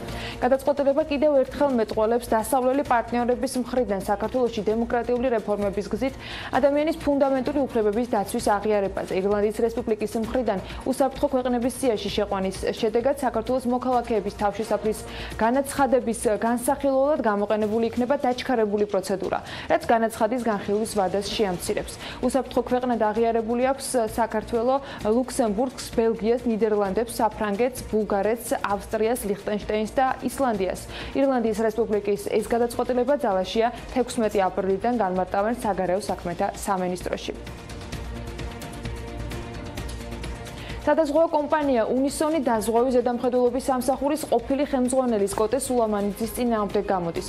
კომპანიაში აცხადებენ, რომ მისი კერძო სექტორში გადასვლა, საუბარია ახალ სადაზღვევო კომპანია ჰუალინგ დაზღვევაზე, აჩენს რისკს, რომ კონფიდენციალური ინფორმაცია, რასაც ის ფლობს სადაზღვევო სექტორისგან კონკურენტების წინააღმდეგ იქნება გამოყენებული.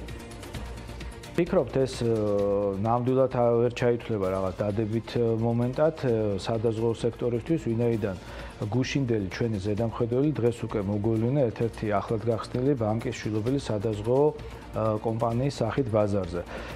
ფიქრობ, ეს მიწასთან ასწორებს თვითონ ზედამხედველის რეპუტაციას პირველ რიგში, ასევე დაუცველს ხდის სექტორს, იმიტომ რომ ჩვენ დღეს უკვე გვეშინია მონაცემების გაცვლა ჩვენ ზედამხედველთან, რომ ეს ინფორმაცია ხვალ რომელიმე სხვა სადაზღვევო კომპანიის ან კონკურენტის ხელში არ აღმოჩნდეს. მე გადავედი ბაზის ბანკში და არა ჰუალინგში. სადაზღვევო კომპანიასთან თქვენ კავშირი არ გექნებათ? არა, მე გადავდივარ ბანკში. თავის ფაქტებას არ ვაპირებ და სხვა რაც უნდათ. უნისონის ხელმძღვანელისთვის მიუღებელია ის ფაქტი, რომ ისეთი მნიშვნელოვანი საკითხი კანონმდებლობით აბსოლუტურად დაურეგულირებელია და არანაირი შეზღუდვა სხვა რეგულირებადი სფეროებისგან განსხვავებით ამ კუთხით საქართველოში არ არსებობს. სხვა რეგულატორებთან მიმართებაში ბევრგან არის ჩანაწერი, რომელიც გარკვეულწილად არეგულირებს და ზღუდავს, თუ როგორ უნდა მოხდეს კერძო სექტორიდან რეგულატორში გადასვლა და როგორ შეიძლება რომ რეგულატორიდან წასული ხელმძღვანელი კადრი მით უმეტეს აღმოჩნდეს ან რამდენ ხანში კერძო სექტორში. რომ არ მოხდეს კონფიდენციალური ამ შემთხვევაში ინფორმაციის გადინება, იყოს სექტორი დაცული და ამან რაიმე ზიანი არ მიაყენოს. სამწუხაროდ ჩვენ ასეთ ჩანაწერს ამ შემთხვევაში ვერ ხედავთ. სადაზღვევო ასოციაციის ხელმძღვანელი დევი ხეჩინაშვილი მიიჩნევს, რომ დაზღვევის ზედამხედველობის სამსახური უფლებებით და კლასიკური გაგებით რეგულატორი არ არის და უმჯობესია, თუ მას სტატუსი აუმაღლდება. ეს კი თავის მხრივ ნიშნავს შეზღუდვებსაც თანამდებობის პირებისა და თანამშრომლებისათვის.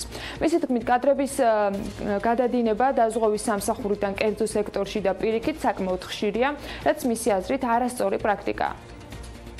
ფიქრობ, რომ ეს შესაძლებელია და ჩვენი ზედამხედველიც კარგია, რომ რეგულატორის დონემდე აიწიოს, მიენიჭოს უფლებები, რეგულატორის მსგავსი ძალიან მცირეა ის განსხვავება, რომელიც არსებობს და შემდგომში დაემკვიდრება, რომ რეგულატორის წესებს, მათ შორის კერძო სექტორში გადასვლა გადმოსვლის წესებსაც.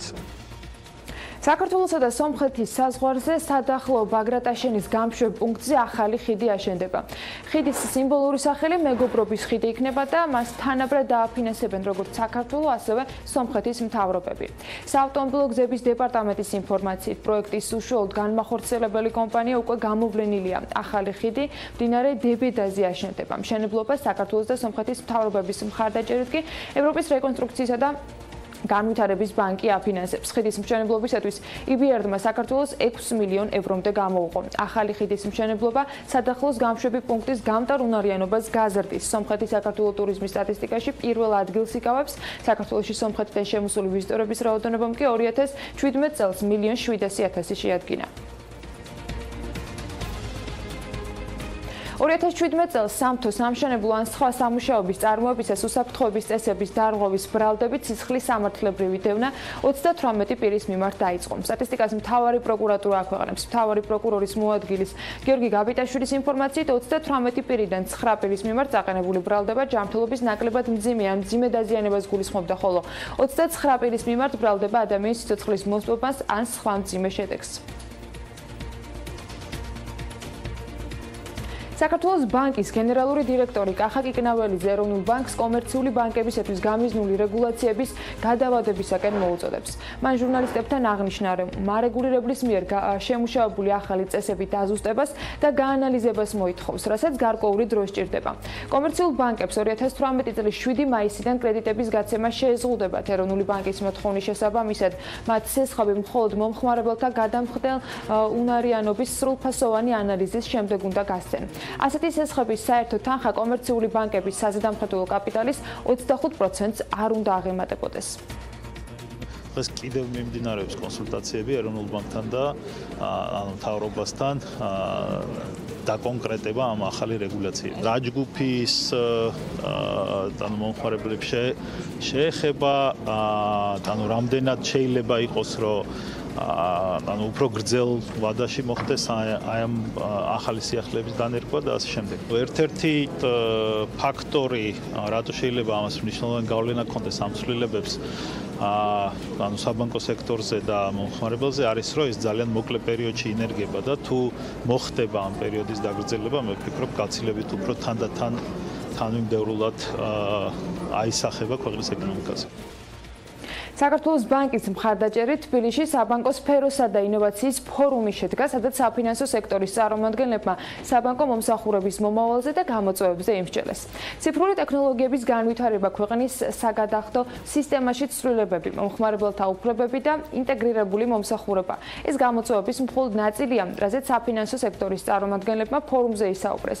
რაც ძირითადი გამოწვევების წინაშე დგას ქართული საფინანსო სექტორი, ამის შესახებ ელენე გოგბერაშვილის რეპორტაჟი ვნახოთ. ზოგიერთ ქვეყანაში შეგვიძლია ქუჩაში მწვანილი მობილური აპლიკაციით იყიდო.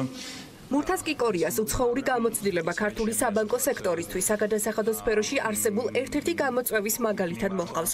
ამბობს, რომ ქართულ საფინანსო სექტორში ნაღდი ანგარიშწორების შესამცირებლად ტექნოლოგიური ცვლილებები გარდაუვალია. თუმცა პრიორიტეტი ამ ეტაპზე ისეთი ინოვაციური მოდელების შექმნა, რაც საბანკო სექტორს მომხმარებლის კრედიტუნარიანობის ზუსტ განსაზღვრაში დაეხმარება. სწორ პროდუქტებთან ერთად მნიშვნელოვანი იქნება ესეთი მოდელების აგება, რომელსაც შეიძლება სუსტად განსაზღვრა, შედარებით სუსტად განსაზღვრა, ასევე მომხმარებლის კრედიტუნარიანობის. ანგარიშწორების სფეროშიც დიდი ცვლილებები და გარღვევები გველის. სამწუხაროდ ჩვენთან ნაღდი ანგარიშწორების მაჩვენებელი ძალიან მაღალია და ეს არის ჩემი ასე ვთქვათ მიმართვა ამ სფეროში მოღვაწეებისთვის, რომ აქაც აუცილებელია მნიშვნელოვანი ინვესტიციები. ტექნოლოგიური მიდგომების დანერგვის გარდა ერთ-ერთ მთავარ გამოწვევად საფინანსო სექტორისთვის რეგულაციების ახელდება. ქვეყნის ერთ-ერთი წამყვანი ბანკის მთავარი ბანკირი ამბობს, რომ სექტორის მდგრადობა აქამდე სწორედ ლიბერალურმა რეგულაციებმა განაპირობა. შესაბამისად, ახალ გამოწვევებზე საპასუხოდ ბიზნეს ეტაპობრივი და თანაზომიერი ცვლილებები სჭირდება. საქართველოს საბანკო სექტორი ერთ-ერთი ყველაზე ლიბერალურია მთელ მსოფლიოში და ამანაც განაპირობა საბანკო სექტორის ესეთი განვითარება ჩვენთან. თუმცა დღესდღეობით ანუ ეს რეგულაციები გაცრდება და მე ვფიქრობ ძალიან მნიშვნელოვანია რომ ეს ყველაფერი მოხდეს თანდათანობით ისე რომ არ შეეხოს არც სექტორს, არც ქვეყნის ეკონომიკას და მყინვარული არ იყოს. თავარი გამოწვევა არის რეგულაციები თვალსაზრისით, რომ საბანკო სისტემა და ზოგადად ეკონომიკა შედის ციფრულ ეპოქაში. ეს პირველ რიგში ნიშნავს იმას, რომ კლიენტს შეიძლება მიიღოს არა მარტო სამხრივი საბანკო მომსახურება, არამედ მიიღოს ერთიანი ფანჯრით. ანუ მან მიიღოს ინფორმაცია ამინდზე, ჯანმრთელობაზე, ფინანსურ მაჩვენებლებზე, გადახდის შესაძლებლობებზე, ელექტრომარკეტინგზე, გაყიდვებზე და ამ შემდეგ. ანუ ადამიანს შეიძლება მოახდინოს ფოკუსირება თავის ნებისმიერ სურვილზე. ანუ გადაიხადოს არა მაღაზიაში მიწვით, არამედ გადაიხადოს დისტანციურად. ის რომ ქართული საბანკო სექტორი ერთ-ერთი მდგრადი და განვითარებული სექტორია, ამას მსოფლიო ბანკი და სავალუტო ფონდიც აღიარებს. სპეციალისტები ამბობენ, რომ ქართულ საფინანსო სექტორს დიდი პოტენციალი აქვს რეგიონის საფინანსო ცენტრად გადაიქცეს. საბანკო სისტემა საკმაოდ სწრაფად იცვლება. ამიტომაც საკმაოდ სწრაფად უნდა იმოქმედონ, რადგან მოახდინონ ადაპტაცია ცვლილებებთან, რომელიც დაკავშირებულია როგორც მომსახურებასთან, ასევე კლიენტებთან, მიდგომასთან, თანხებთან და მის ბრუნვასთან. ჩვენ გვყავს ამივართმევად ლიდერები, რომლებსაც შეუძლიათ უკვე და არიან მზად, რომ მეზობელი ქვეყნების, სომხეთის, აზერბაიჯანის, რუსეთის, თურქეთის, ყაზახეთის და შუა აზიის შეიძლება სხვა რესპუბლიკების თანხებით იყოს აკუმულირებული საქართველოში, რომელიც მისცემს ქართულ ბანკებს საშუალებას, რომ გაზარდოს დაფინანსება ქართული რეალური სექტორის. და მნიშვნელოვანია, რომ ამ მიმართულებით ციფრული ეკონომიკა ახალ სიმაღლეებზე ავიდეთ, სხვანაირად ეს მოზიდვები შეუძლებელი იქნება. ციფრული ტექნოლოგიების განვითარება, ქვეყნის საგადასახადო სისტემაში ცვლილებები, მომხმარებელთა უფლებები და ინტეგრირებული მომსახურება. ეს გამოწვევების მხოლოდ ნაწილია, რასაც ქართულმა საფინანსო სექტორმა მომავალში სათანადოდ უნდა უპასუხოს. ესეთი ამბებია, მოკლედ ძალიან საინტერესო ამბები მიდის საბანკო სექტორში და როგორც გითხარით, დღეს ჩვენ შევეცდებით, რომ გაჩელება მეტკითხოს პასუხი უკვე გადაცემის ბოლოსკენ თელარა გელანტიას ჩართვისას გავცეთ პასუხები. ეს შანსი გვეძლევა გამომდინარე იქიდან, რომ დღეს საქართველოს ეროვნული ბანკის მონეტარული პოლიტიკის კომიტეტის გასვლითი სხდომა სწორედ ზუგდიდში ტარდება და მას ცხადია BMG-ც ესწრება. მანამდე კი Forbes-ში საერთაშორისო სავალუტო ფონდის მონაცემებზე დაყრდნობით დავანონსე კიდეც ზუსტად იმ ქვეყნების სია გამოაქვეყნა და შეადგინა, რომლის მოსახლეობის შემოსავლები იზრდება ყველაზე მეტად. ანუ ერთ-ერთი ყველაზე მნიშვნელოვანი ამ შემთხვევაში ფაქტორი და განსაზღვრელები საიმისოდ, თუ როგორ იზრდება ქვეყნის კონკრეტულად მოსახლეობის შემოსავლები, ანუ ეგრეთ წოდებული საუბარია GDP-ს და PPP-სთან მიმართებაში. რა ფაქტორებმა განაპირობა და რომელი ქვეყნები ლიდერობენ ამ კუთხით? ამ თემას თავი კვლავ ამ არჩეულებრივმა წყვილმა მარიამ ადამიანს და ანუკა ჯოხაძის სახით მოუყარეს თავი. სწორედ ისინი წარმოგვიდგენენ დღევანდელ ანალიტიკას, ვიდრე გოგა მელიქიძე ჩაგვერთვება გალტენ ტაგარტის სათაო ოფისიდან. ანუკა მარიამ, დილა მშვიდობის. მშვიდობის გიორგი, სანამ მუშაობთ ფაქტორებზე და ზრდის მიზეზებზე ვისაუბრებთ, მანამდე გეტყვით, რომ 2012 წელს ერთსულ მოსახლეზე შემოსავალი ყველაზე მეტად ირლანდიაში 6290 ამერიკული დოლარით გაიზარდა და ჯამში 75638 ამერიკული დოლარი შეადგინა. აქვე დავამატებ იმასაც, რომ ირლანდიის ეკონომიკა ბოლო 10 წლეულებში განსაკუთრებულად გაიზარდა და მისი ძირითადი შემოსავალი სხვა ქვეყნებთან დაფუძნებული კომპანიებისგან მოდის. გარდა ამისა, ირლანდია მსოფლიოს უდიდრესი ქვეყნების ათეულში ხვდება, თუმცა ამ ეტაპზე მე-7 ადგილს იკავებს და ეკონომიკური ზრდის ერთ-ერთ ყველაზე ეფექტიან მოდელსაც ქმნის მსოფლიოში. ირლანდიის შემდეგ ერთსულ მოსახლეზე შემოსავალი 4800 ამერიკული დოლარით სინგაპურში გაიზარდა. სინგაპური სიდიდით მსოფლიოში ერთ-ერთი ყველაზე პატარა ქვეყანაა, რომლის ყველაზე დიდი წილიც დედაქალაქზე მოდის. ასევე სინგაპური მსოფლიოში ერთ-ერთ ყველაზე მჭიდროდ დასახლებულ ქვეყანად მიიჩნევა, თუმცა ქვეყანაში ამის მიუხედავად ცხოვრების ხარისხი მაინც საგრძნობლად მაღალია. რაც შეეხება ქვეყნის შემოსავლებს, ის ძირითადად მრეწველობის ინდუსტრიას უკავშირდება. სინგაპურმა ბოლო 10 წლეულების განმავლობაში ერთგვარი სისტემის შექმნა მოახერხა, რომელიც ქვეყანაში საქონლის შემოტანას, მის გაუმჯობესებას და კვლავ ექსპორტზე გატანას გულისხმობს, რაც ქვეყნის ეკონომიკას კიდევ უფრო აძლიერებს. ანუ ალბათ ამით ახმები, რომ სამოქალაქო ომისა და ნავთობზე ფასების დაცემის გამო 2010 წლიდან 2016 წლამდე ლიბიის მოსახლეობის შემოსავლები თითქმის განახევდა. ლიბიაში 2017 წლიდან წინა წლებთან შედარებით მშვიდობა დამყარდა და ფაქტობრივად შეიძლება ითქვას, რომ ეკონომიკამ აღდგენა დაიწყო. ერთ სულ მოსახლეზე შემოსავლები კი 4186 ამერიკული დოლარით გაიზარდა და 75538 ამერიკული დოლარი შეადგინა. შესაძლოა ბევრს გონია, რომ ლუქსემბურგი ევროპის ყველაზე პატარა ქვეყანაა, თუმცა ის ბევრად უფრო დიდია ვიდრე მონაკო, ანდორა ან ლიხტენშტეინი. ლუქსემბურგში უმუშევრობის დონე საგრძნობლად დაბალია და ისიც შეიძლება ითქვას, რომ ეკონომიკა წლიდან წლამდე სულ უფრო იზრდება. ბოლო მონაცემებით ლუქსემბურგში ერთ სულ მოსახლეზე შემოსავლები 3087 ამერიკული დოლარით გაიზარდა და 106374 ამერიკული დოლარი შეადგინა. ქვეყანაში განსაკუთრებით განვითარებულია რამდენიმე მსხვილი ინდუსტრია, საიდანაც აღსანიშნავია საბანკო სექტორი. ასევე ლუქსემბურგის ეკონომიკაში მნიშვნელოვან როლს ფოლადის და რეზინის წარმოებაც თამაშობს. ლუქსემბურგის შემდეგ ჰონკონგში უნდა გადავინაცვლოთ, სადაც შემოსავლები ერთ სულ მოსახლეზე 3048 ამერიკული დოლარით გაიზარდა. ქვეყნის შემოსავლების ძირითად წყარო საფინანსო სექტორი, ტექნოლოგიები, ტურიზმი და ვაჭრობა წარმოადგენს. განათლების სისტემის ხარისხითა და სიცოცხლის საშუალო ხანგრძლივობით ჰონკონგი მსოფლიოს მოწინავე პოზიციებს იკავებს. ასევე დავამატებ იმასაც, რომ ქალაქში შესაძლებელია უამრავი ცათამბჯენის ხილვა და უმაღლეს დონეზეა განვითარებული მუნიციპალური ტრანსპორტიც. მალტას კი მიმდინარე წელს ექსპერტები ეკონომიკურად კიდევ უფრო გაძლიერებას უწინასწარმეტყველებენ, რაზეც ერთ სულ მოსახლეზე შემოსავლების ზრდაც მეტყველებს. საერთაშორისო სავალუტო ფონდის მონაცემებით ის 2435 ამერიკული დოლარით გაიზარდა. საერთო მაჩვენებელი კი 41945 ამერიკულ დოლარს გაუტოლდა. საინტერესოა ისიც, რომ ქვეყანაში რამდენიმე თვის წინ ტურისტების რაოდენობაც გაიზარდა. შესაბამისად, ქვეყანამ ამ კუთხით მუშაობა კიდევ უფრო გააძლიერა. რაც შეეხება უკვე ნიდერლანდებს, ერთ სულ მოსახლეზე საშუალო წლიური შემოსავალი 2386 ამერიკული დოლარით გაიზარდა, რაც გარკვეულწილად ეკონომიკის ზრდასა და დაბალ ინფლაციას უკავშირდება. ეკონომიკის ზრდის ტემპის ზრდას კი ძირითადად ევროკავშირში ეკონომიკური სიტუაციის გაუმჯობესებას უკავშირებენ. მაღალგანვითარებული ქვეყნის ეკონომიკა ძირითადად მომსახურებაზე, მრეწველობაზე, მშენებლობასა და სოფლის მეურნეობაზე მოდის. მოსახურების დარგი ყველაზე დიდი მნიშვნელობა აქვს მომსახურების დარგში ტრანსპორტს, კავშირგაბმულობას, მეცნიერულ და საკონსტრუქტორო საქმიანობას, ასევე ტურიზმსა და განათლებას ენიჭება ასევე ყველაზე დიდი როლი. ლიტვის ეკონომიკის მთავარი მამოძრავებელ ძალად კი ზღვაოსნობადი თევზჭერა მიიჩნევა, რომელიც განსაკუთრებულად კარგად არის ამ ქვეყანაში განვითარებული. ლიტვის შემოსავალი ერთ სულ მოსახლეზე მნიშვნელოვნად 2202 ამერიკული დოლარით გაიზარდა, საერთო რაოდენობამ კი 32299 ამერიკული დოლარი შეადგინა. ლიტვამ 2017 წელს განსაკუთრებული ზრდა ექსპორტის მიმართულებითაც აჩვენა, სადაც მნიშვნელოვანი ადგილი მომსახურების სექტორზე მოდის. ანუ გადავინაცვლოთ სლოვენიაში, სადაც საბანკო სექტორი 2012-13 წლებში კრიზისს განიცდიდა, თუმცა 2017 წელს ქვეყნის GDP-მ 5%-იანი ზრდა აჩვენა, რაც ბოლო 10 წლის განმავლობაში ყველაზე მაღალი ნიშნულია, თუმცა საერთაშორისო სავალუტო ფონდის წინასწარი პროგნოზით შეგვიძლია ვთქვათ, რომ მიმდინარე წელს ზრდა 2.5%-ით შენელდება. ქვეყანაში დასაქმებულთა ყველაზე მეტი წილი მომსახურების სექტორზე მოდის და საერთო რაოდენობის 65.5% შეადგენს. ქვეყანა გამოირჩევა განათლებული სამუშაო ძალითა და განვითარებული ინფრასტრუქტურით, ასევე მის უპირატესობად შეიძლება ჩაითვალოს ისიც, რომ მდებარეობს რამდენიმე მთავარი სატრანსპორტო გზის გადაკვეთის ადგილზე, თუმცა მეორე მხრივ გამოირჩევა პირდაპირი უცხოური ინვესტიციების სიმცირით.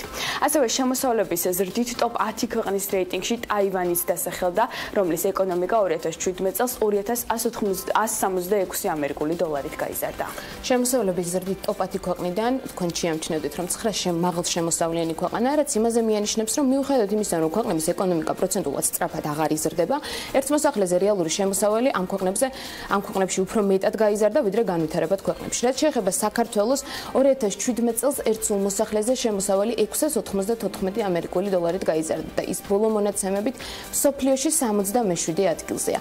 საერთაშორისო სავალუტო ფონდი ტოპ 10-თან ერთად იმ ქვეყნების ჩამონათვალსაც ავრცელებს, სადაც შემოსავალი ყველაზე მეტად შემცირდა. ამ შემთხვევაში კი ქუვეითი, ეკვატორული გვინეა და ვენესუელა გამოიკვეთა. მადლობა არაჩვეულებრივი ანალიტიკისთვის ფოგოებს. წარმატებები BMG-ს და წარმატებები მარიამ ადამიანს და ანუკა ჯოხაძეს.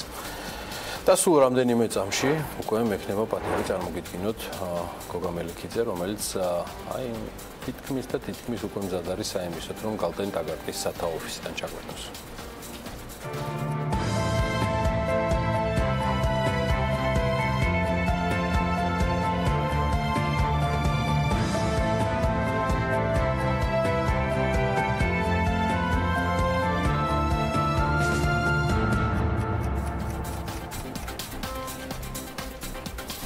მიმდინარე კვირა უმნიშვნელოვანესია სხვადასხვა მონაცემების გამოქვეყნებასთან დაკავშირებით და შესაბამისად ეს იქნება არასასოფლო-სამეურნეო სექტორში დასაქმებულთა რაოდენობა თუ ზოგადად უმუშევრობის დონე, ასევე შეერთებულ შტატებშიც ძალიან მნიშვნელოვან განცხადებებს და ანალიტიკას ველით მიმდინარე კვირაში. ეს ყველაფერი თამოსაყრელია და თან უნდა ვიცოდეთ რა ძირითადი ტრენდები არის მსოფლიო ბირჟებზე და აი ამას სწორედ ვინ თუ არა გოგა მელიქიძე გალტენ-ტაგარტის საბირჟო მიმართულების ხელმძღვანელი, საბროკერო მიმართულების ხელმძღვანელი გვერდდება ტრადიციულად სამშაბათს დილით გალტენ-ტაგარტის სათაო ოფისიდან. კვირა საკმაოდ მნიშვნელოვანი და საინტერესო გველის და მე დარწმუნებული ვარ გოგა ყველაზე ეს ლაკონურად და თავს მოუყვის ყველა ძირითად მიმართულებას. მე მას მივესალმები და წარმატებულ ეთერს ვსურვებ გოგა. დილამშვიდობისა გიორგი მოგესალმები მივესალმები ტელემაყურებელს. გასულ კვირას შევაჯამებ და ოდნავ კვარტალსაც მიმდინარე წლის გასულ კვირის მანძილზე შეიძლება ითქვას რომ flat performance-ი დავინახეთ ამერიკის საფონდო ინდექსებზე. flat performance ვეძახით ხოლმე მაშინ როცა მნიშვნელოვანი ვოლატილობა არ არის მნიშვნელოვანი ვარდნა არ ყოფილა არის მნიშვნელოვანი დადებითი პერფორმანსი. ძირითადი ინდექსები ესე ვთქვათ კარგად მოკლე მონაკვეთში ვითარდებოდნენ თავიანთი ფასის. განსაკუთრებულად გამოყოფთ იმას რომ მიმდინარე პერიოდი არის ესე ვთქვათ პირველი კვარტალის ფინანსური შედეგების მაჩვენებლის პერიოდი. ამერიკული კომპანიები დაახლოებით შეიძლება ითქვას 50% ამერიკული კომპანიების S&P 500 შემოვალი კომპანიების უკვე ფინანსური შედეგები აჩვენეს. საკმაოდ კარგ ფინანსურ შედეგებს აჩვენებენ. შეიძლება ითქვას გარკვეული სხვადასხვა სტატისტიკით არის საუბარი დაახლოებით 22%-იან ესე ვთქვათ კვარტალ-წლიურ ზრდას აჩვენებენ თუ შევადარებთ 2017 წლის პირველ კვარტალს, რაც საკმაოდ ისეთი კარგი მაჩვენებელია. სხვადასხვა სტატისტიკით არის საუბარი 25%-იან ზრდას აჩვენებენ. ეს სიტყვით ამერიკული კომპანიები საკმაოდ დადებით პერფორმანსს აჩვენებენ, თუმცა მიუხედავად ამისა ინდექსებში ეს მნიშვნელოვნად არ აისახება, იმიტომ რომ შეიძლება ითქვას რომ ეს დადებითი ამერიკის კომპანიების დადებითი ფინანსური შედეგები უკვე ასახულია ამერიკულ საფონდო ინდექსებში, იმიტომ რომ ჩვენ ვიცით ბოლო 1 წელია და უფრო მეტია რაც პრეზიდენტი ტრამპი გახდა ამერიკული ინდექსები კაი ხანი შეუცვლელ პერფორმანსში იყვნენ, მხოლოდ ამ მიმდინარე წლის მანძილზე განიცადეს რამოდენიმე კორექცია და ამასაც შევეხები 1-2 სიტყვით. რაც შეეხება ის რომ დაუბრუნდე ამერიკულ კომპანიების ფინანსურ მომგებიანობას, ყველაზე კარგ ფინანსურ მომგებიანობას შეიძლება ითქვას რომ ტექნოლოგიური კომპანიები აჩვენებენ, ზოგადად ტექნოლოგიური კომპანიები გვაუცებენ თავიანთი ბიზნეს განვითარებით და ამავდროულად ინოვაციებით და ამას ემატება მათი ფინანსური შედეგებიც. Facebook-ის აქციები მის მიერ რაც 20% დავარდა, 9%-ით გამოასწორა პერფორმანსი, რაც ცუკერბერგი სენატის ესე ვთქვათ წინაშე წარსდგა და მის მიერ რაც ფინანსური შედეგები დადეს 9%-იანი ესე ვთქვათ დადებითი პერფორმანსი ჰქონდა. ამავდროულად Amazon-ს 4% გაიზარდა Amazon-ის აქციები გასული კვირების განმავლობაში, მის მერაც ფინანსური შედეგები დადეს. შესაბამისად შეიძლება ითქვას რომ NASDAQ-ის ინდექსი ყველაზე კარგ ესე ვთქვათ პერფორმანსს აჩვენებს მიმდინარე წლის მანძილზე სხვა ამერიკულ ინდექსებს თუ შევადარებთ Dow Jones, S&P 500 წლის განმავლობაში წლის დასწრისან დღემდე შეიძლება ითქვას რომ 5%-ამდეა გაზრდილი, როცა სხვა ინდექსები მაგალითად Dow Jones-ი სადღაც 0.1%-ით არის 0.1%-ით დადების დასაჩვენებს S&P 500-ი სადღაც 0.25%-იან ზრდას გააჩნია რომელ კონკრეტულ დღეს შევხედავთ აი ბოლო რამოდენიმე დღის მანძილზე, იმიტომ რომ შეიძლება მინუს ზრდასაც კი წავაწყდეთ. იმდენად ესე ვთქვათ ამერიკული ინდექსები ცდილობენ რომ თავიანთი უარყოფითი პერფორმანსიდან გამოვიდნენ. უარყოფითი პერფორმანსი კიდევ ერთხელ გავიმეორებ მოხდა იქიდან რომ გამომდინარე იყო 3 კორექციიდან შეიძლება ითქვას იანვარში საკმაოდ კარგი პერფორმანსი ჰქონდათ ამერიკულ ინდექსებს, კარგად დაიწყეს წელი, შემდეგ იყო ეს ინფლაციური ფონის მოლოდინი, რამაც დაწია ამერიკული ინდექსები და ზოგადად სოფლიოში განვითარებული ეკონომიკის ინდექსები სადაც 9%-ით, შემდეგ იყო ეს ასე ვთქვათ Facebook-თან დაკავშირებული სკანდალი, შემდეგ იყო ეს ტარიფებთან დაკავშირებული სკანდალი, რომ ტრამპი უზდის ასე ვთქვათ სავაჭრო ტარიფებს დის და ამ ყველაფერმა ისეთი ზეგავლენა მოახდინა ამერიკულ საფონდო ინდექსებზე, რომ NASDAQ-ი გამოვიდა მხოლოდ დადებით ზრდაში, დანარჩენი ასე ვთქვათ ძირითადი ინდექსები ისევ ასე ვთქვათ ოდნავ ზრდაში არიან თუ არა უარყოფით დასაჩვენებენ. რაც შეეხება ობლიგაციების ბაზარს, ხედავთ რომ ასე ვთქვათ გრძელვადიან ამერიკის სახელმწიფო ობლიგაციებზე, რაც არის 10 წლიანი სახელმწიფო ობლიგაციებზე, ამონაგები, რასაც yield-ს ვეძახით 3%-ამდეა გაზრდილი, საკმაოდ მაღალია ამერიკის ნაირი ეკონომიკის ასე ვთქვათ სახელმწიფო ობლიგაციისთვის, 10 წლიანი ობლიგაციისთვის, 3%-იანი yield-ი ამონაგები აწვება როგორც ობლიგაციების ბაზარს, როგორც ამერიკაში, ზოგადად სოფლიოში, ასევე კაპიტალის ბაზარსაც და ეს კიდევ ერთხელ მიანიშნებს მასზე, რომ კაფეო მოლოდინებია საპორტფელიო განაკვეთების დის სოფლიოში.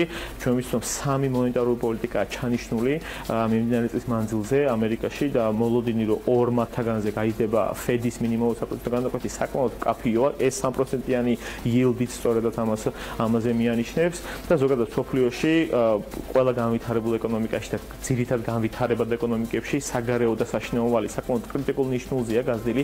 შეიძლება ითქვას, რომ ისტორიულ მაქსიმუმს აჩვენებს და ესაც კიდე მიანიშნებს იმას, რომ არ არის გამორიცხული სხვადასხვა ეკონომიკების ძირითადი ეკონომიკის ცენტრალურმა ბანკებმა თავიანთი მონეტარული პოლიტიკა გაამკაცრონ, რომ ესე ვთქვათ, ეს ამ ვალის ესე ვთქვათ რეგულირება მოახდინონ. ერთ სიტყვით მოლოდინო საპროცენტო განაკვეთები გაიზარდოს საკმაოდ მკაფიოა და ეს ყველაფერი ჩადებულია ობლიგაციების ფასებში და ამას ვხედავთ. გადავალ ერთი ოქროზე და ნავთობზე, ოქროს ფასი შემცირდა დაახლოებით 1%-ით წლის გასული კვირის მანძილზე, თუმცა წლის დასაწყისიდან დღემდე 1%-იანს დასისევ ინარჩუნებს. საკმაოდ კარგად არის გაზრდილი ნავთობის ფასი გასული კვირის ხუთშაბათს ბოლო 3 წლის ისტორიულ მაქსიმუმს მიაღწია და წლის დასაწყისიდან დღემდე რომ განვიხილავთ მას როგორც საინვესტიციო აქტივს, სადაც ყველაზე კარგად არის გაზრდილი 13%-მდეა გაზრდილი ნავთობის ფასი და ყველა ელოდება როგორ განვითარდება ირანთან დაკავშირებული გარიგება. ნახოთ რა მოხდება, მაგრამ 13%-იანის და მიმდინარე წლის მანძილზე საკმაოდ კარგი პერფორმანსია. რაც შეეხება ევროზონაში შეიძლება ითქვას, იგივე ესეთი დინამიკა დავინახეთ საფონდო ინდექსების თვალსაზრისით, STOXX 600, DAX-ი და ძირითადი ბრიტანული ინდექსები ესე ვთქვათ მნიშვნელოვნად არ გაზრდილან, გარკვეულ მონაკვეთს ინარჩუნებენ თავიანთი ზის. თუ არ გავითვალისწინებთ CAC 40, რაც არის ფრანგული ინდექსი, 1.2% გაიზარდა გასული კვირის მანძილზე და წლის დასაწყისიდან დღემდე გაზრდილია სადღაც 3.5%. CAC 40-ის გაზრდა განაპირობა მაკრონის და ტრამპის შეხვედრამ. ზოგადად ეს შეხვედრა ბაზრებმა და ეკონომისტებმა საკმაოდ დადებითად შეაფასეს, რომ ამ ქვეყანას შორის არ დაიძაბება სავაჭრო ტარიფები, ამ სავაჭრო რეჟიმი და ფორმატი და შენარჩუნდება. აქედან გამომდინარე, ეს ყველაფერი ფრანგულმა ინდექსმა კვირის განმავლობაში წაიკითხა და ევროპაში ყველაზე კარგი პერფორმანსი შეიძლება ითქვას, რომ CAC 40 აქვს, რომელიც ფრანგული ინდექსია.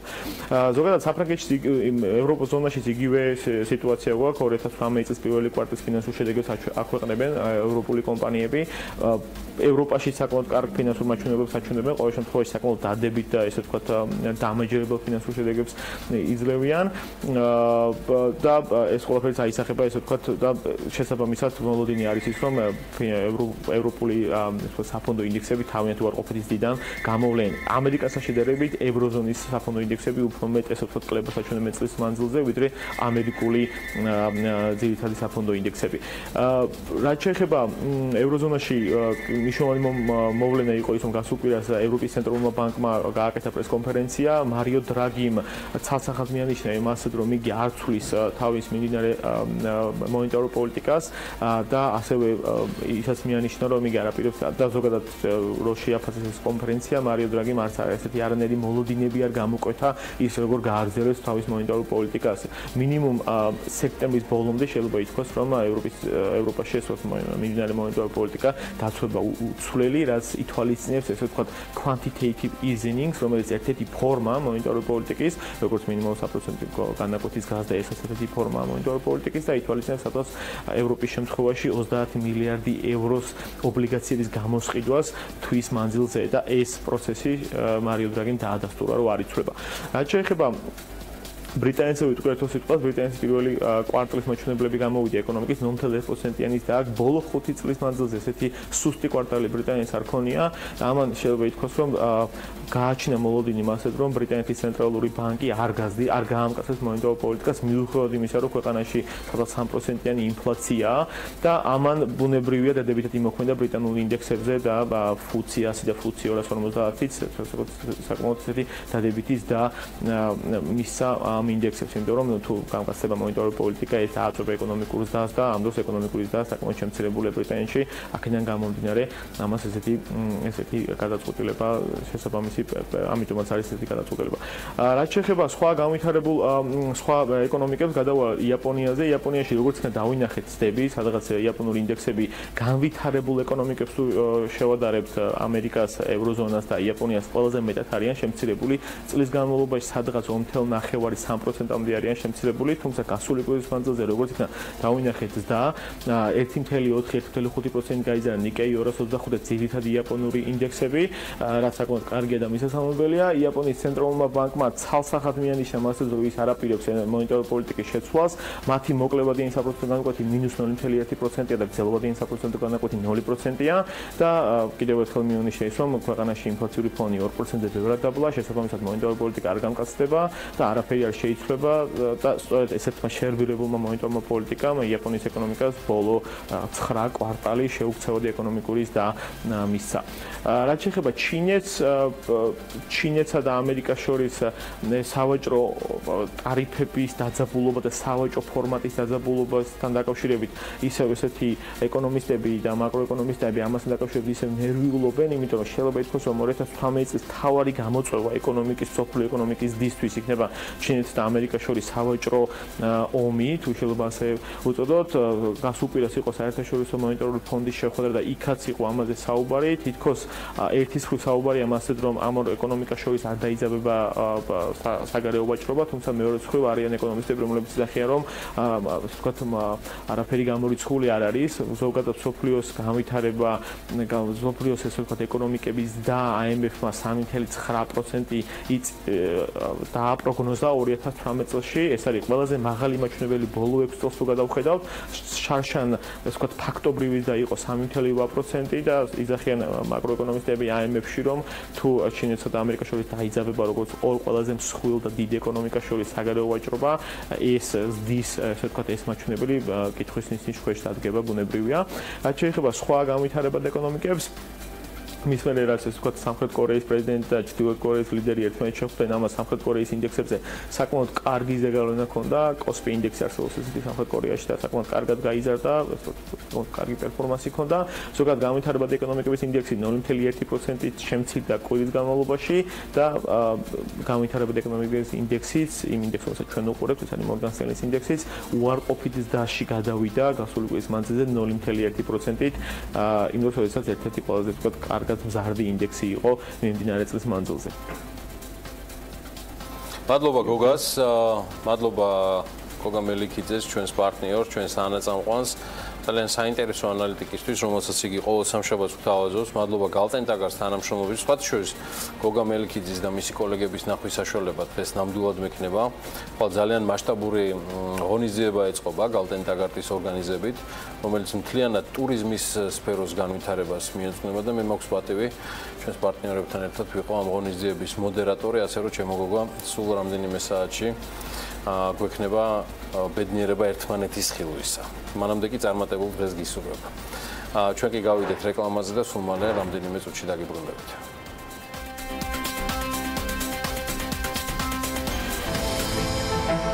ამინდის პროგნოზის სპონსორია SEU Development.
ამინდის პროგნოზის სპონსორია SEU Development.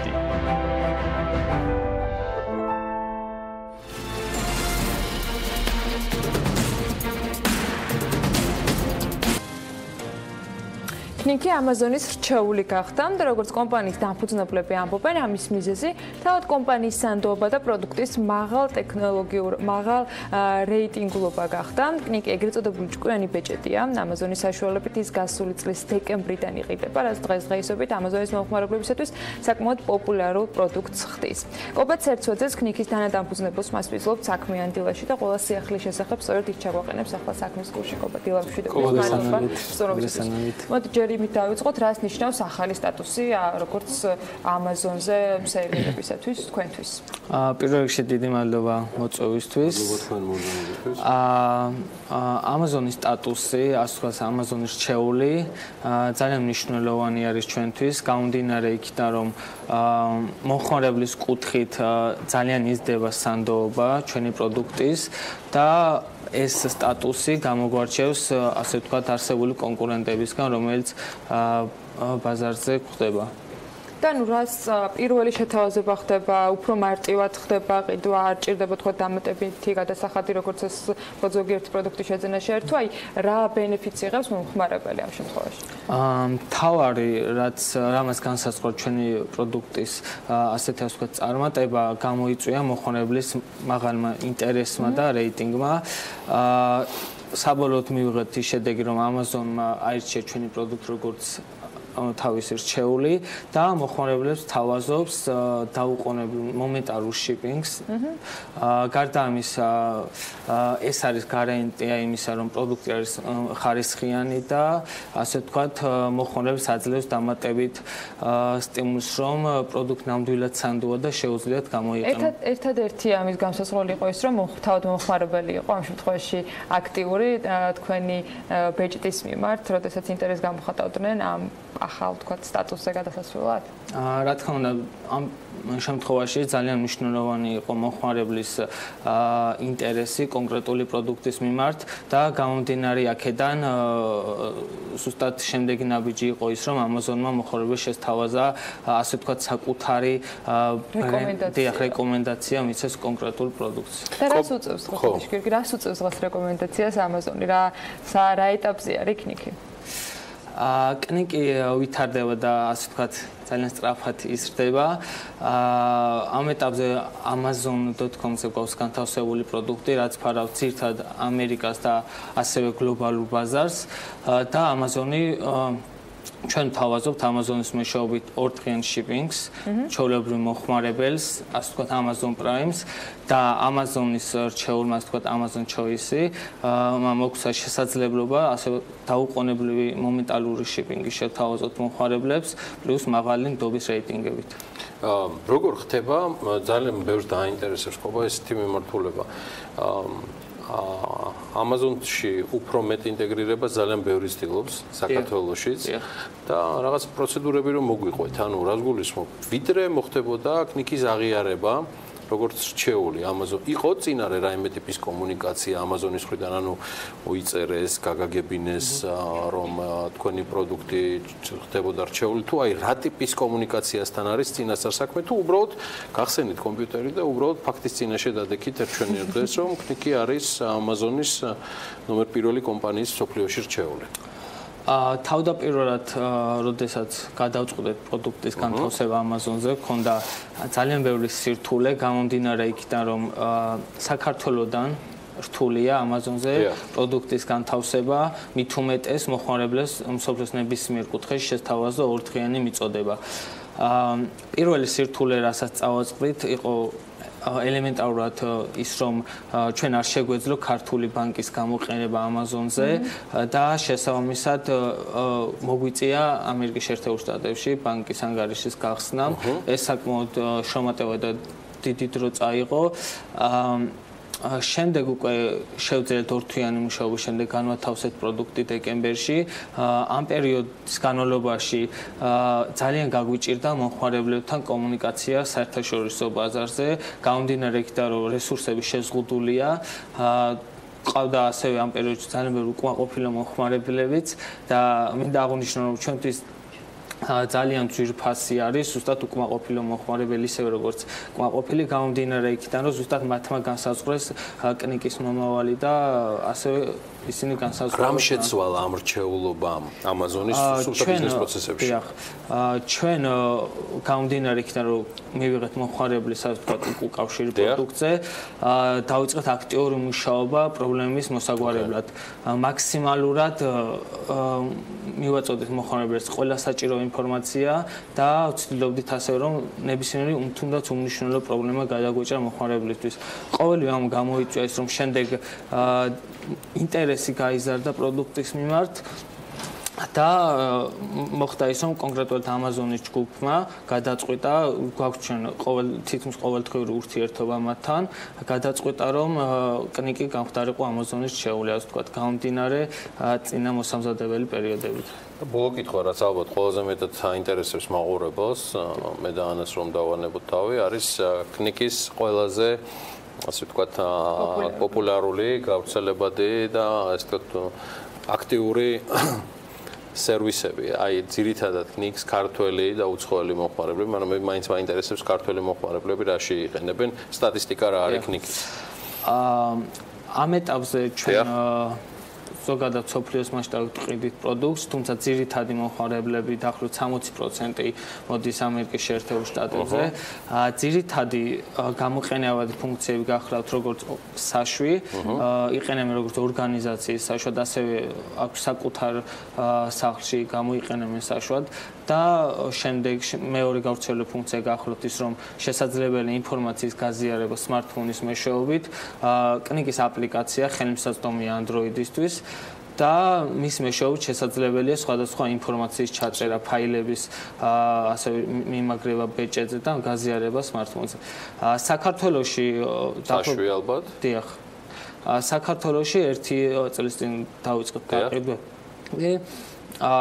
ყველაზე გამოყენებადი ფუნქცია გახლავთ საშვი საქართველოში და ქონდა ასევე რამდენიმე კამპანია მაგალითად კინოთეატრთან ერთად და მოხმარებლების ძალიან დიდმა ნაწილმა გამოიყენა როგორც ბილეთის მიმაგრების საშუალება და კინოთეატრში შედიოდნენ კნიკის გამოყენებით. გობა წარმატებები თქვენ და თქვენს პარტნიორებს წარმატებები კნიკს. იმედია მეტი და მეტი წარმატებები გვექნება და BMG შეატყობინეთ თქვენ წარმატებებს აიმისოთ რომ ჩვენც უკვე BMG-ის საშუალებით კნიკის წარმატებები ისეთივე როგორც აი ჩვენ თვალწინზარდი კომპანიების წარმატებები შევატყობინოთ ჩვენ საქმიან მაყურებელს. გავიდეთ რეკლამაზე,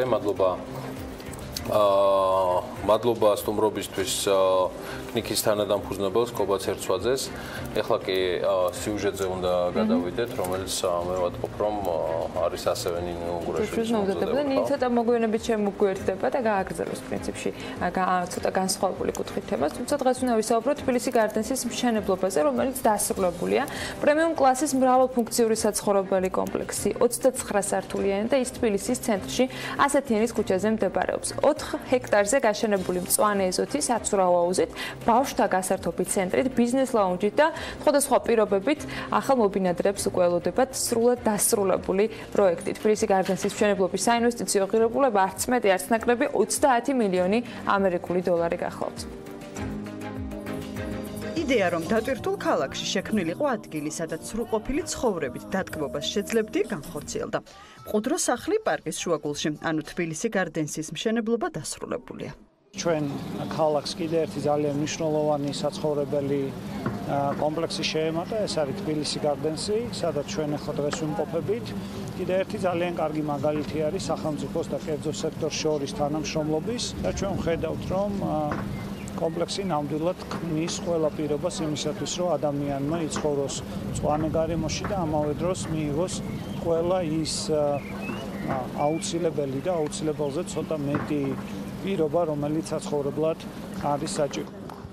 ჭეშმარიტად ამერიკული ინტერიერის დიზაინით და ნიუ-იორკული სტანდარტების დაცვით განხორციელებული პროექტი უკვე მობინადრეების მოლოდინში.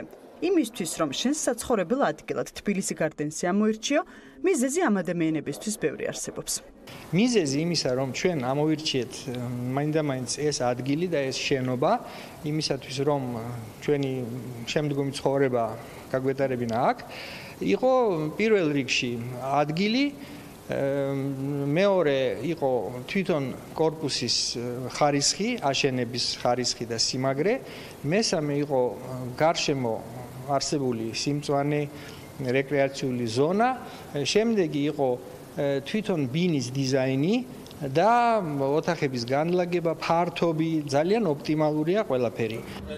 პრემიუმ კლასის მრავალფუნქციური საცხოვრებელი კომპლექსი 4 ჰექტარზეა განთავსებული. პროექტს Quadrum Property გრუპი ახორციელებს, რომელიც საქართველოში მისი შვილობილი კომპანიის შეფესე BD Property-ის სახელით ოპერირებს. We hope that Tbilisi Gardens თბილისი გარდენსი ეს არის უმაღლესი ხარისხის კომპლექსი, რომელიც ამერიკულ სტანდარტებს აკმაყოფილებს. ეს კომპლექსი საუკეთესოა საცხოვრებლად, რადგან იცხოვრო ქალაქის შუაგულში და თან ისუნთქო სუფთა ჰაერი, ყველგან ამის შესაძლებლობა არ გეძლევა. აქ უდიდესი წილი სწორედ გამტანებულ ეზოს უკავია. ეს არის კომპლექსი, რომელშიც ყველა ის პირობა ერთად არის თავმოყრილი, რომელსაც მომხმარებელი ითხოვს.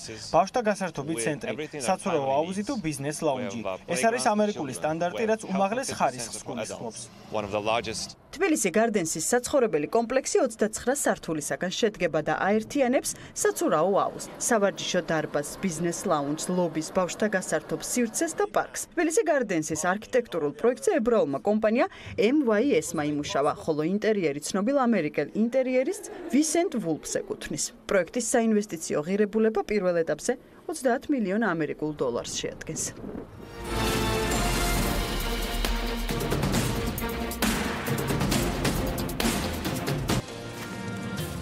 საქმიანი დილა 10-დან უკვე ბექაბაციკაძესთან ერთად ვაგრძელებთ და ძალიან საინტერესო თემაზე, მისთვის ძალიან საინტერესო თემაზე ასევე ვაგრძელებთ ეთერს.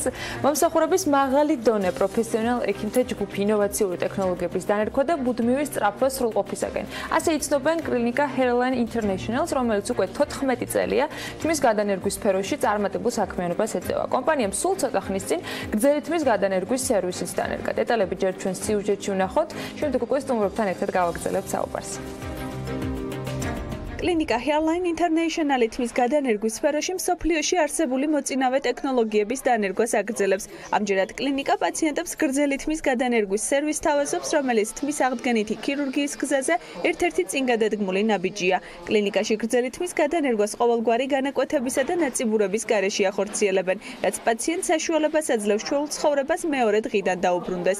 ამ მეთოდით თმის გადანერგვის მთავარი უპირატესობა იმაში მდგომარეობს, რომ საბოლოო შედეგის ნახვა ოპერაციის სრულებისთანავეა შესაძლებელი. აღსანიშნავია, რომ გრძელთმიანი ფოლიკულური გაერთიანებების გადანერგვას დღეისთვის მხოლოდ ერთეული კლინიკები ახორციელებენ. პროცედურების სპეციალურ ტექნიკურ აღჭურვილობასთან ერთად პერსონალის დიდ გამოცდილებასა და მაღალ პროფესიონალიზმს მოითხოვს. გრძელი თმის გადანერგვა ეს არის შედარებით ახალი და საქართველოში და ამიერკავკასიაში პირველად ჩატარდა ჩვენს კლინიკაში. ამ შემთხვევაში შენარჩუნებული, ანუ სადონორო ზონაში თმა არ იპარსება. პაციენტი ინარჩუნებს ვიზუალურ ფორმას და შეუმჩნეველია პაციენტისთვის და ასევე გარშემო მყოფთათვის, რომ ჩატარდა რაიმე პროცედურა. თმის გადანერგვის პროცედურა 3 ნაწილისგან შედგება. პირველ ეტაპზე სადონორო ზონაში თმის ფოლიკულური მოპოვება მიმდინარეობს, რომელიც შემდგომ მიკროსკოპების ქვეშ მუშავდება. მეორე ეტაპზე მიკროხრელების ფორმირება, ხოლო შემდგომ გადასანერ გარეშე ამოღებული ფოლიკულების ჩანერგვა მიმდინარეობს. პროცედურები უმტკივნეულოა და ის ერთ დღეში სრულდება. ეს არის პირველი ეტაპი. დღეს კეთდება კომბინირებული მეთოდით თმის გადანერგვა. კომბინირებული მეთოდი გულისხმობს ორივე მეთოდის კომბინაციას, ანუ როგორც ზონრის მეთოდით მოპოვება თმის ფოლიკულების სადონორო ზონაში, ასევე უნაკერო მეთოდით თმის ფოლიკულების მოპოვება. ზონრის მეთოდით უკვე მოვიპოვეთ ფოლიკულები, რომლის დამუშავება ცალკეულ გრაფტებად უკვე პარალელურ რეჟიმში მიმდინარეობს სტერეო მიკროსკოპების საშუალებით და ეხლა მიმდინარეობს ცალკეული ფოლიკულების ექსტრაქცია უნაკერო მეთოდით. სილამაზისადმი კომპლექსურმა მიდგომამ და პაციენტების სურვილის გათვალისწინებამ კლინიკაში მომსახურების სფეროს გაფართოება განაპირობა. სწორედ ამიტომ დღეს Pirveli International თმის გადანერგვის პროცედურების გარდა პაციენტებს თმისა და კანის სრულყოფილი დიაგნოსტიკისა და მკურნალობის პროცედურებსაც თავაზობს. ჩვენ ახლა ვაკეთებთ მეზოთერაპიას თავის თმიან არეზე. აქ გვაქვს თმის ცვენა, შესაბამისად მეზოთერაპიის დროს ჩვენ შეგვყავს კოქტეილი, რომელიც არის პოლივიტამინები და მიკროელემენტები, რომელიც ახდენს თმის ფოლიკულის სტიმულაციას და სხვადასხვა ტიპის თმის ცვენის დროს აქვს შეუცვლელი და ძალიან კარგი რეზულტატები. კლინიკაში ასევე შესაძლებელია სახის გამაახალგაზრდავებელი და კოსმეტოლოგიური პროცედურების ჩატარებაც. ყველაზე მოთხოვნად სამედიცინო მომსახურებას გამოცდილი დერმატოკოსმეტოლოგები და პლასტიკური ქირურგები ახორციელებენ. პროცედურების ჩამონათვალი არის საკმაოდ ფართო. ჩვენ ვაკეთებთ არა მხოლოდ თავისთმიან არეზე პროცედურებს, არამედ გამაახალგაზრდავებელი პროცედურების სრული სპექტრი გვაქვს. რაც შეეხება სადიაგნოსტიკო და სამკურნალო მეთოდებს, აქაც ჩვენ გვაქვს ყველა უახლესი აპარატი, ყველა აღჭურვილობა, რომელიც ჩვენ სრულყოფილად დიაგნოსტირებაში და შესაბამისად სრულყოფილი მკურნალობის დანიშვნის საფუძველს მოგცემს შემდგომში.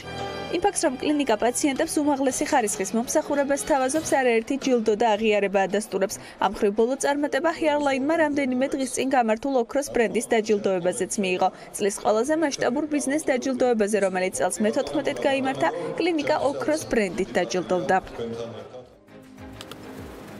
განვაგრძობთ ეთერს Hairline საქართველოს უნდა ვისაუბროთ კლინიკაზე, რომელზეც სიუჟეტი უკვე ვნახეთ პრინციპში. ირაკლი ბებიაშვილი Hairline International-ის დამფუძნებელი, ქირურგი, ტრანსპლანტოლოგი და ლელა პატეიშვილი, ექიმი ტრანსპლანტოლოგი არიან ჩვენი სტუმრები. დილა მშვიდობის, მადლობა გადაცემაში მობრძანებისთვის. დასაწყისში ბატონო ირაკლი, რო ვისაუბროთ ზოგადად როგორ უნდა შევამჩნიოთ და როდის უნდა მიხვდეს ადამიანი, რომ მას რეალურად აქვს თმის სვენის პრობლემა და როდის უნდა მიმართოს ექიმს. ყველაზე კარგი, ასე თქვათ, დრო როდის არის რომ არ მივიდეთ ასე თქვა ოპერაციამდე. ეს რო პანიკური შეტევები არ დაგოსყოს რომ მე რამდენიმე ხერი დაგწვიდა და მეორეს მხრივ გქონდეს წინასწარ განსაზღვრული ის რომ როგორც სიუჟეტში აღინიშნა შესაძლებელი არის თმისცვენის შეჩერება და არ მივიდეთ იქამდე რომ დაგჭირდეს გადანერგვა.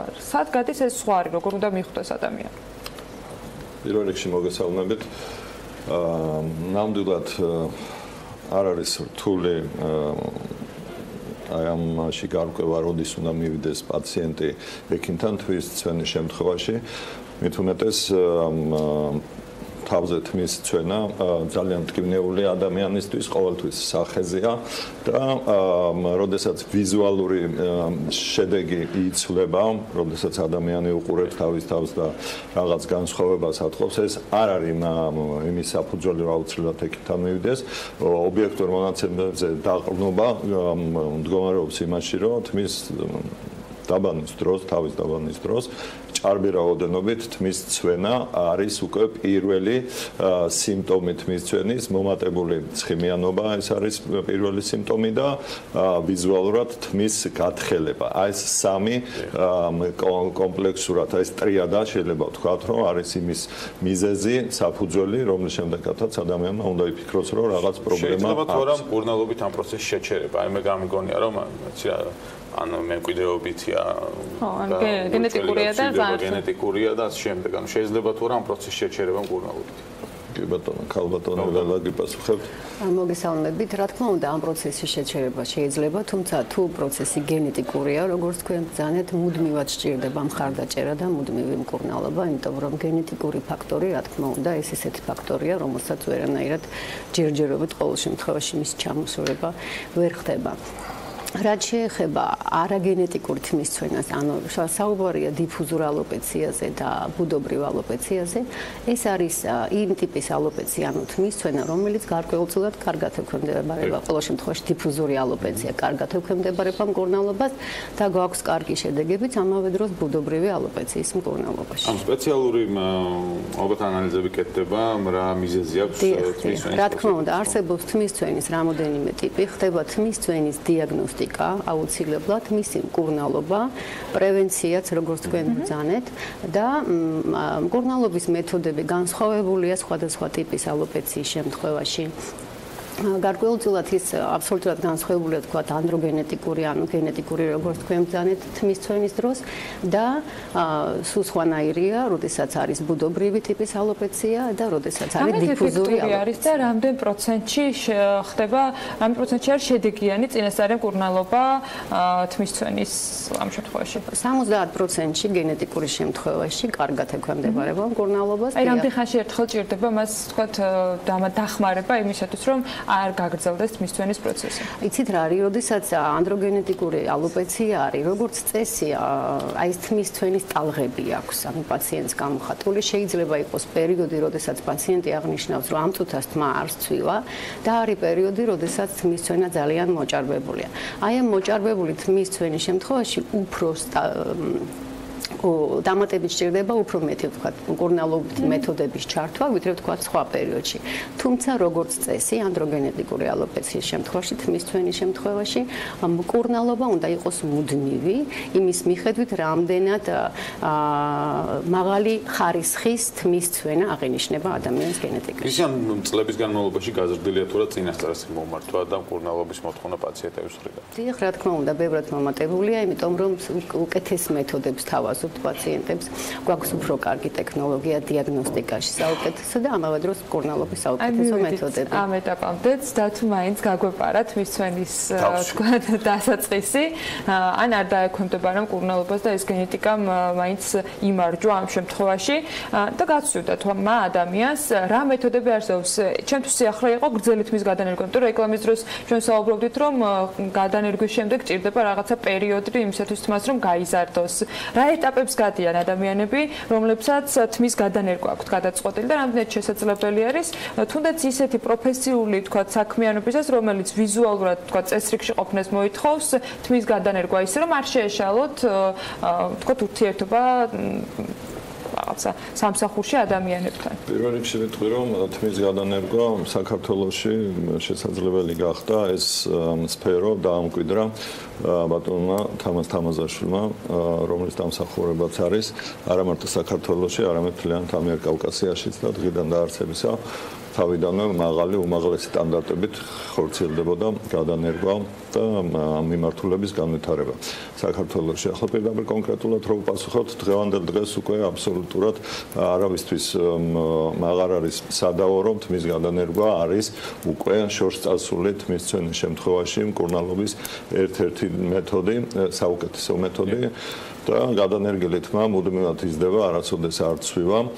და ამ თმის ტრანსპლანტოლოგიაში რა თქმა უნდა განვითარების სხვადასხვა ეტაპები იყო ტექნოლოგიურად და მივედით აი როგორც სიუჟეტში ავაჩვენეთ მივედით გრძელი თმის უნაკერო მეთოდით გადანერგვაზე თორემ სადღაც დაახლოებით 10 წელია გრძელი თმის გადანერგვა ნაკერიანი მეთოდით ხორციელდება მაგრამ ტექნოლოგიის განვითარება მოგცა ამის საშუალება რომ უკვე უნაკერო მეთოდითაც განხორციელებული იყო და ეს საქართველოში პირველად ჩვენ განახორციელებთ და მინდა ვთქვა რომ ამიერკავკასიაში ბატონო აი რამ სიგრძე თმის გადანერგვა არ აქვს მნიშვნელობა 5 სანტიმეტრი 6-10 ბუნებრივად როგორი ვარცხნილობაც აქვს ადამიანს ზუსტად იგივე სიგრძის თმა უნაკერო მეთოდის შემთხვევაში უპირატესობა ასე უპირატესობა ის არის რომ ადამიანი აბსოლუტურად ყოველგვარი დისკომფორტის გარეშე მიდის უკვე მიღებული შედეგით კლინიკიდან თუმცა მინდა ვთქვა რომ ნუ ეს არის ისეთი კომფორტი რომ მეორე დღესვე შეგიძლიათ სამსახურში გახვიდეთ თქვენი საქმიანობით დაკავდეთ და აბსოლუტურად შეუმჩნეველი იყოს სხვებისთვის ნუ გარდა იმას თუ არ ჩავთვლით რომ უკვე თმით არის ადამიანი ვიზუალურად გაუმჯობესებული თვითონ მისთვის დისკომფორტის გარეშე ანუ მე გამიგონია ესეთი მეთოდში რომ გაწყობთ მაგრამ მინდა რომ ბევრი ინფორმაცია მივიღო რომ თმის გადანერგვის შემდეგ რაღაც პერიოდი რომ გავა მე ჭირდებათ თავის გადაპარსვა იმისათვის რომ თმა იყოს უფრო უკეთესი იყოს რაღაცა ერთიან ზომაზე და ერთიანი ხარისხით და ასე შემდეგ. მაგრამ აბსოლუტურად ეს ცრუ წარმოდგენა არის არ ჭირდება ჩვეულებრივ იჭრის ივარცხნის და უვლის რა თქმა უნდა ხარისხიანი მოვლა რა თქმა უნდა აუცილებელი არის თმის ნორმალური განმეორებით გადანერგვა ჭირდებათ პაციენტებს შესაძლებელია დასჭირდეს იმ შემთხვევაში თუ აი როგორც მოგახსენეთ თმის გადანერგვის შემდგომ ჩვენ ხშირად ვახორციელებთ თმის თვენის პრევენციას რაც გულისხმობს თქვა იმ ხარისხის შენარჩუნებას რაც პაციენტს გადანერგვამდე ქონდა ანუ იმ თმების საკუთარი თმების შენარჩუნებას რაც ქონდა მას გადანერგვამდე თუ პაციენტმა ვერ მოახერხა რაღაც გარკვეული მიზეზების გამო და მისი თმის თვენა გაგრძელდა შესაძლებელია დასჭირდეს განმეორებითი გადანერგვა რა თქმა უნდა ამისი საშუალება პაციენტს რამოდენიმეჯერ თმის გადანერგვის ანუ საკუთარი სადონორო თმა აქვს და შესაძლებელია თუმცა ეს ასე ვთქვათ ულიმიტო ანუ დაუსრულებელი პროცესი არ არის ანუ რაღაც პერიოდის შემდეგ სადონორო თმების იწურება სადონორო თმების იწურება ეს უიმედო პაციენტი რადგან აი რა შემთხვევაში შეიძლება იყოს უიმედო თმის გადანერგვის მსურველი პაციენტი მოგახსენებთ რომ უიმედო ფაქტიურად შეგვიძლია დავაიმედოთ პაციენტები, რომ უიმედო პაციენტი ამ თვალსაზრისით არ არსებობს. ვინაიდან ეს მარტო საკუთარი თმის გადანერგვა თავის და კეფის არიდან სადონოო არიდან კი არ არის შესაძლებელი, არამედ სხეულის სხვა ნაწილიდან, წვერიდან, ტანიდან შესაძლებელია თმის გადანერგვა და მინდა ვთქვა, რომ მიუხედავად იმისა, რომ სტრუქტურა სხვა არის სხეულზე და წვერზე, თმის თავის არეში გადანერგვის შემთხვევაში რაღაც პერიოდის შემდეგ მისი სტრუქტურა იცვლება და ასე რომ მაინც შეუმჩნეველია და აქედან გამომდინარე, დიახ, სწორი მიდგომით მკურნალობის სწორად ან შერჩევის შემთხვევაში და ოპერაციის მეთოდის ტაქტიკის ნორმალურად შერჩევის შემთხვევაში უიმედო პაციენტი არ არსებობს. თუ შეიძლება დავამატებ ამავე დროს მინდა ვისაუბრო კიდევ ერთხელ თუ შეიძლება გრძელი თმის გადანერგვაზე. გრძელი თმის გადანერგვა როგორც ბატონმა ირაკლიმ აღნიშნა, უკვე დიდი ხანია ჩვენს კლინიკაში მიმდინარეობს, მაგრამ და არა მარტო ჩვენს კლინიკაში. აქამდე არსებული გრძელი თმის გადანერგვა მიდიოდა მხოლოდ ზონრის მეთოდით, ანუ ნაკერიანი მეთოდით, სხვაგვარად რო ვთქვათ, სტრიპ მეთოდს ვეძახით ჩვენ ამ მეთოდს.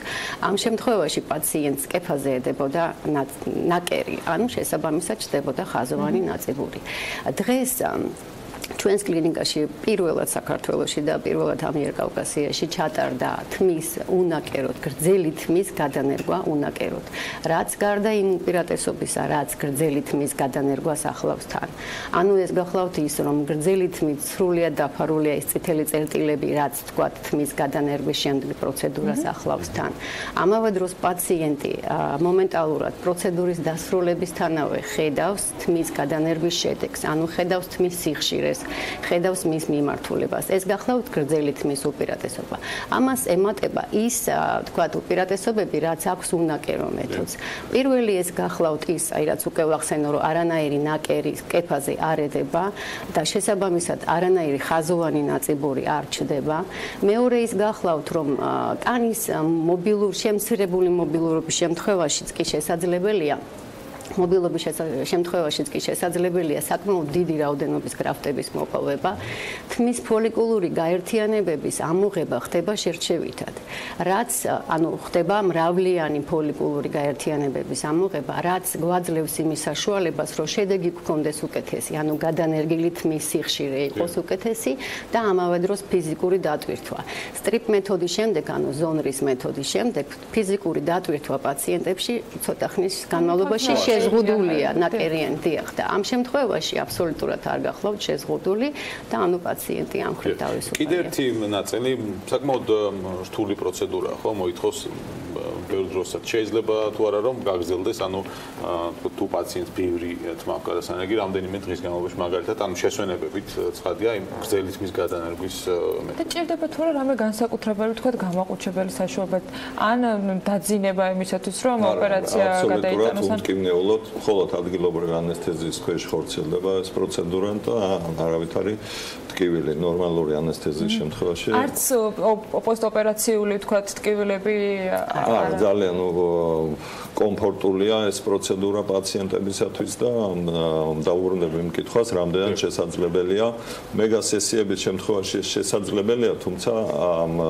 ჩვენ შემთხვევაში ერთი ან ორი შემთხვევა იყო ასეთი, რომელიც სამედიცინო ტურიზმის ეგიდით იყო ჩამოსული საზღვარგარეთიდან და იქ აუცილებლად მოითხოვდა, ვთქვათ, ესეთ მეგა სესიას და ამ შემთხვევაში გამოვიყენეთ ეს და ისე ძირითადად ერთდღიანი პროცედურა 5-6 საათის განმავლობაში.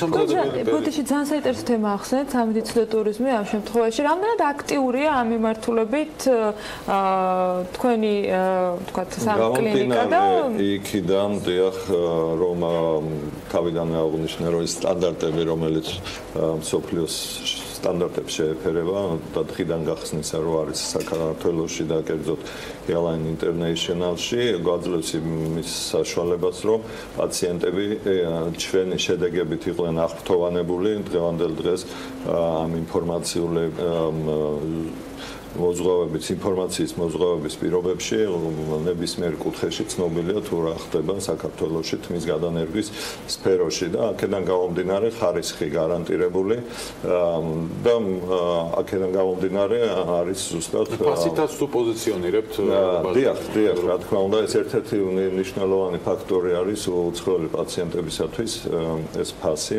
დაახლოებით მე-9 ან მე-13 იმ ფასის რაც თქვათ ამერიკის შეერთებულ შტატებში ღირს ეს პროცედურა სამხრეთ ამერიკის ქვეყნებში სამხრეთ ამერიკას ხაზი იმიტომ გავუსვი რომ გრძელთმის გადანერგვა სწორედ სამხრეთ ამერიკიდან წამოვიდა ფასი დარწმუნებული რომ ქართველებსაც ძალიან აინტერესებს, მაგრამ მეორე არის ინოვაციურობა, რომელიც hairline-ისათვის არის ერთ-ერთი მნიშვნელოვანი კომპონენტი და ჩვენ სიუჟეტის დასაწყისშიც აღნიშნეთ, რომ ერთ-ერთი განსაზღვრელი აღმოჩნდა მათ შორის ჩვენთვის დაინტერესების ნაწილში. რა არის ეს განსაკუთრებული სიახლეები და რითი გამოირჩევა, რა ქმნის ამ განსაკუთრებულობას ჯამში?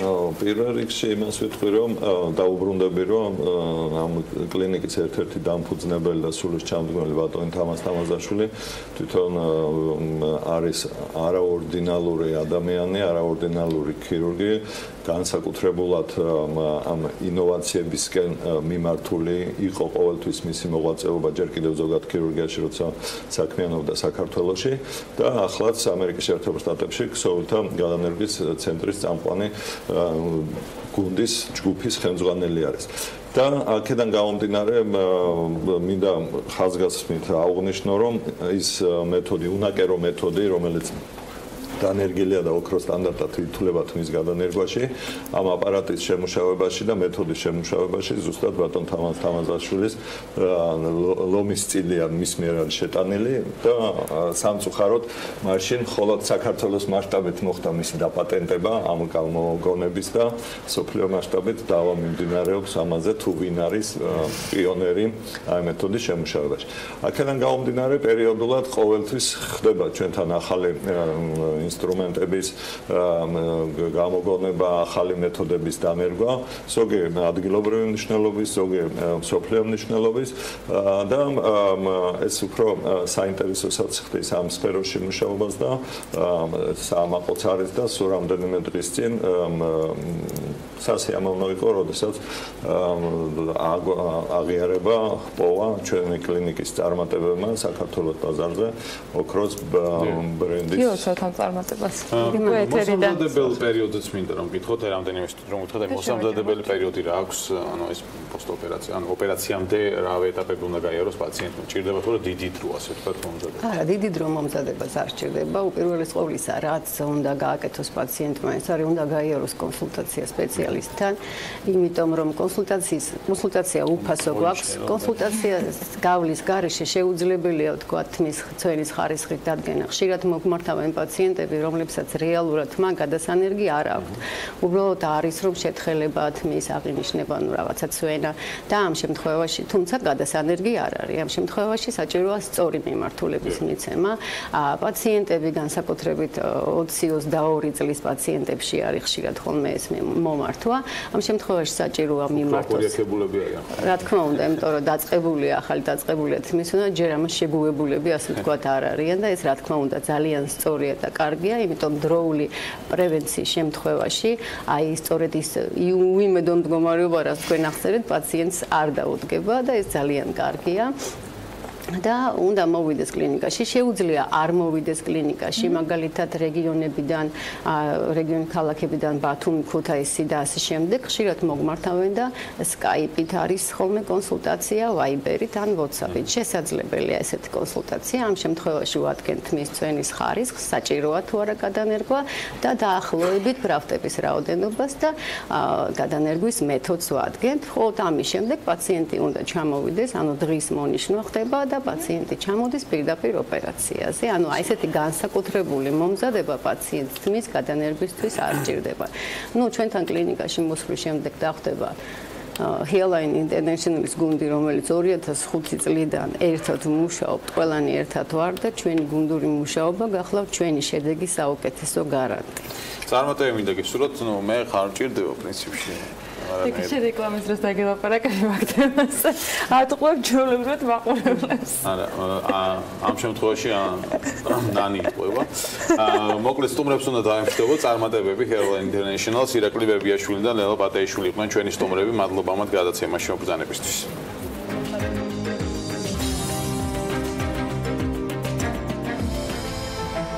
ამინდის პროგნოზის სპონსორია SEU Development-ი.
ამინდის პროგნოზის სპონსორია SEU Development-ი.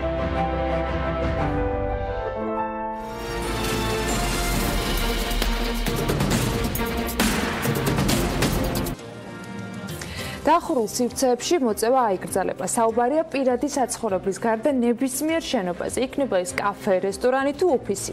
რაც შეეხება სანქციებს, თამბაქოს მოწევის აკრძალვის მოთხოვნის შეუსრულებლობა გამოიწვევს ჯარიმას 500 ლარის ოდენობით. ხოლო განმეორების შემთხვევაში ეს ჯარიმა 1000 ლარამდე იზრდება. ფიზიკური პირის მიერ თამბაქოს მოწევა მრავალბინიანი სახლის იმ ნაწილში, რომელიც საერთო ქონებაა, 50 ლარი დაჯარიმებას იწვევს, ქმედების განმეორების შემთხვევაში კი 100 ლარი დაჯარიმებას. სად შეძლებენ და სად ვერ შეძლებენ მოწევას წევრები. ამაზე ნინი ლონგურაშვილთან ვიწყებთ საუბარს და ძალიან საინტერესო გამოსავალსაც შემოგთავაზებს ის წევრებისათვის, თუ რაში მდგომარეობს კონკრეტული ბიზნესებისათვის. ნინი, დილა მშვიდობის, მოგესალმებით. დილა მშვიდობის, ანა, მივესალმებით ჩვენ მაყურებელსაც. ჩვენ მოვამზადეთ მცირე ინფოგრაფიკა, სადაც ჩანს ის ადგილები, სადაც მოწევა დღეიდან იკრძალება. პირველი ეს არის საზოგადოებრივი ტრანსპორტი, მაგრამ მათ ვისაც სურს ტრანსპორტით გადაადგილებისას მოწევა, მაშინ უნდა ისარგებლოს ტაქსით ან კატერით. ასევე აკრძალულია მოწევა საგანმანათლებლო და სააღმზრდელო დაწესებულებებში, ბიბლიოთეკის, მოსწავლე ახალგაზრდობის ბანაკების, ბავშვთა გასართობი ცენტრებისა და 18 წლამდე ასაკის პირებისთვის განკუთვნილი სხვა დაწესებულების შენობა, ნაგებობებში და მათ საკუთრებაში არსებულ ტერიტორიებზე. მოწევა იკრძალება ასევე სამედიცინო და ფარმაცევტული დაწესებულებების შენობა, ნაგებობებშიც და მათ საკუთრებაში არსებულ ტერიტორიებზე. ასევე აკრძალულია დღეიდან მოწევა დღეიდან გამოსახვა ვიტრინაზე, ვიტრაჟზე, დახლზე, თაროზე ან სხვაგვარად ისე რომ იგი ხილვადი იყოს შესაბამისი ობიექტის როგორც გარედან ასევე შიგნიდან.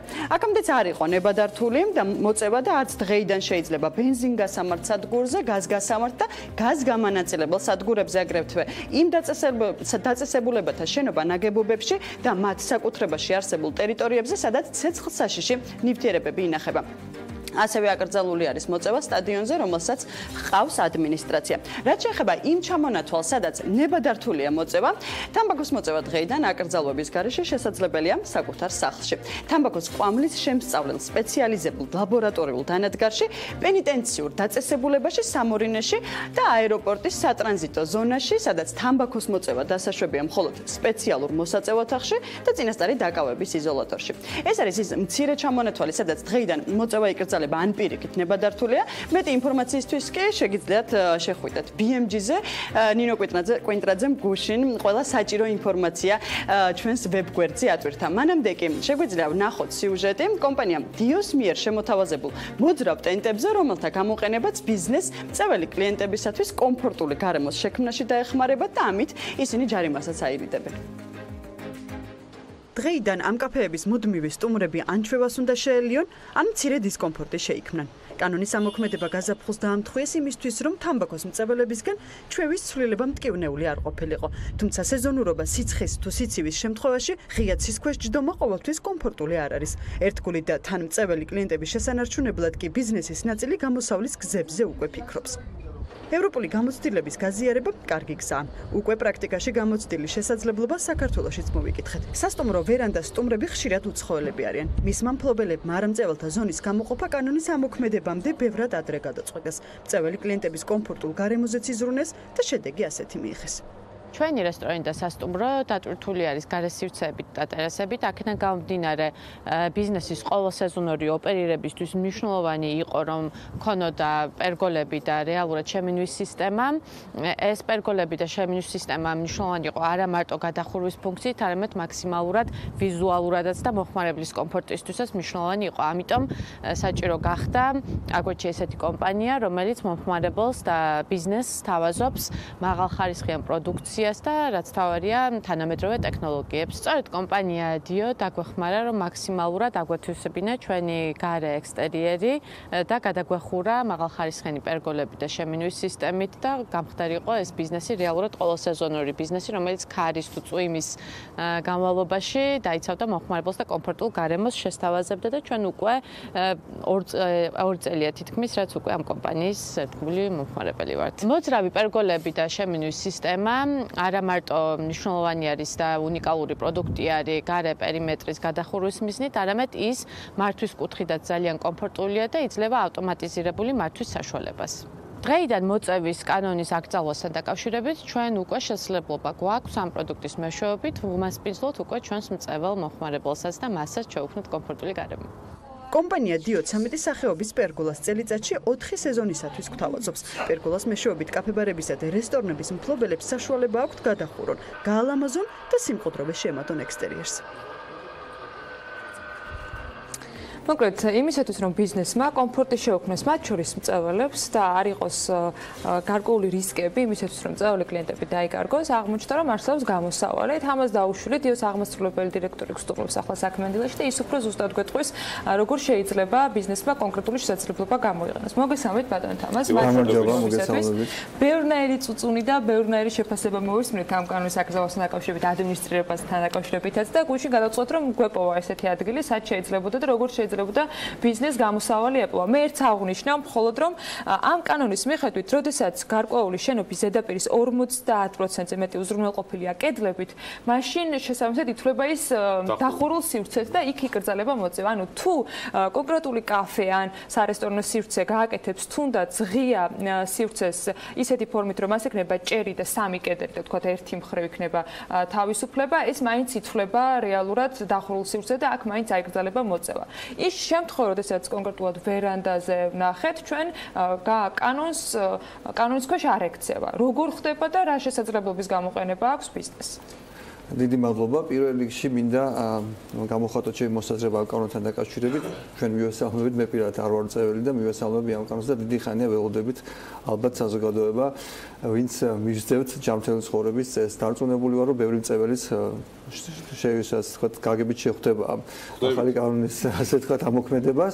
რაც შეეხება ჩვენ პროდუქტს, ეს პროდუქტი ჩვენ უკვე დიდი ხანია ვთავაზობთ ჩვენს მოხმარებელს.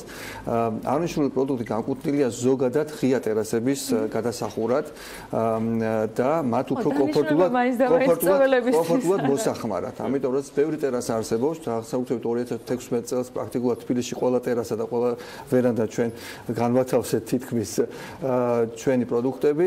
ეს არის ძალიან კარგი საშუალება რომ გადაიხუროს ვერანდა, მოძრავი საშუალება, მას უმეტესდება განათება, სუბუქი კონსტრუქცია, რომელსაც არ ჭირდება განსაკუთრებული სირთულით არ მოიპოვება ნებართვები ადგილობრივი თვითმმართველობისგან, შესაძლებელია დააყენდეს ასევე გამათობელი სისტემა, ინფრაწითელი და ასევე ბურუსით გაგრილება. ანუ 4-ვე სეზონისთვის ჩვენ შეგვიძლია გამოიყენოთ ღია სივრცე და ავითვისოთ და შესაბამისად დამატებითი შემოსავალი მიიღოს ამ შემთხვევაში კაფეებმა, რესტორნებმა თუ სასტუმროებმა. რაც შეეხება ამ კონკრეტულ კითხვას,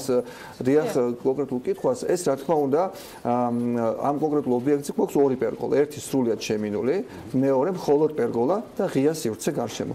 ანუ ეს ღია სივრცე თავისუფლად შეუძლია გამოიყენოს რესტორანმა აი ამ კანონის დარღვევის გარეშე წეველთათვის და შესაბამისად მათთვისაც შესაძლებელია ის მოძრავი გადახურვას თუნდაც, რომლის გარკვეულ პერიოდში შეუძლია გახსნა და მწეველმა საერთოდ ღია სივრცეში გიგრძნოს თავი დავანებათ უბრალოდ ზაფხულის სეზონზე, როდესაც არის სტუმარი მისული იმისათვის, რომ დაატკბეს თბილისის ხედებით, ამ კონკრეტულ შემთხვევაში და უცებ დაიწყო წვიმა, მათი კომფორტის შესაქმნელად რეალურად ეს სივრცე უზრუნველყოფს რამდენიმე წუთში გადახურვას ამ ტერიტორიის, როგორც მივხვდი. თუნდაც ის კანონით რაც არის გათვალისწინებული, ერთი მხრიდან თქვა თუ არის 4 მხარე, ხო, თქვა გადახურვის 4 მხარე, 2 მხარეც რო თქვა შეიმინოს, ამ შემთხვევაში კანონი არ იღო, ასე შემთხვევაში შეუძლია თქვა იქიდან სადაც ქარი უფრო მეტად გაბატონებული ქარია წვიმა ასხავს, იქიდან მხრიდან თქვა იყოს ეს შემინული, მეორე მხარე იყოს ღია, შესაბამისად კანონი არ ირღვევა და აქედან გამომდინარე თავისუფლად შეუძლია რესტორანს ეს სივრცე დაუთმოს წევალებს. რამდენ ხნიანი ექსპლუატაციის ვადა აქვს პერგოლას, რომელიც მუდმივად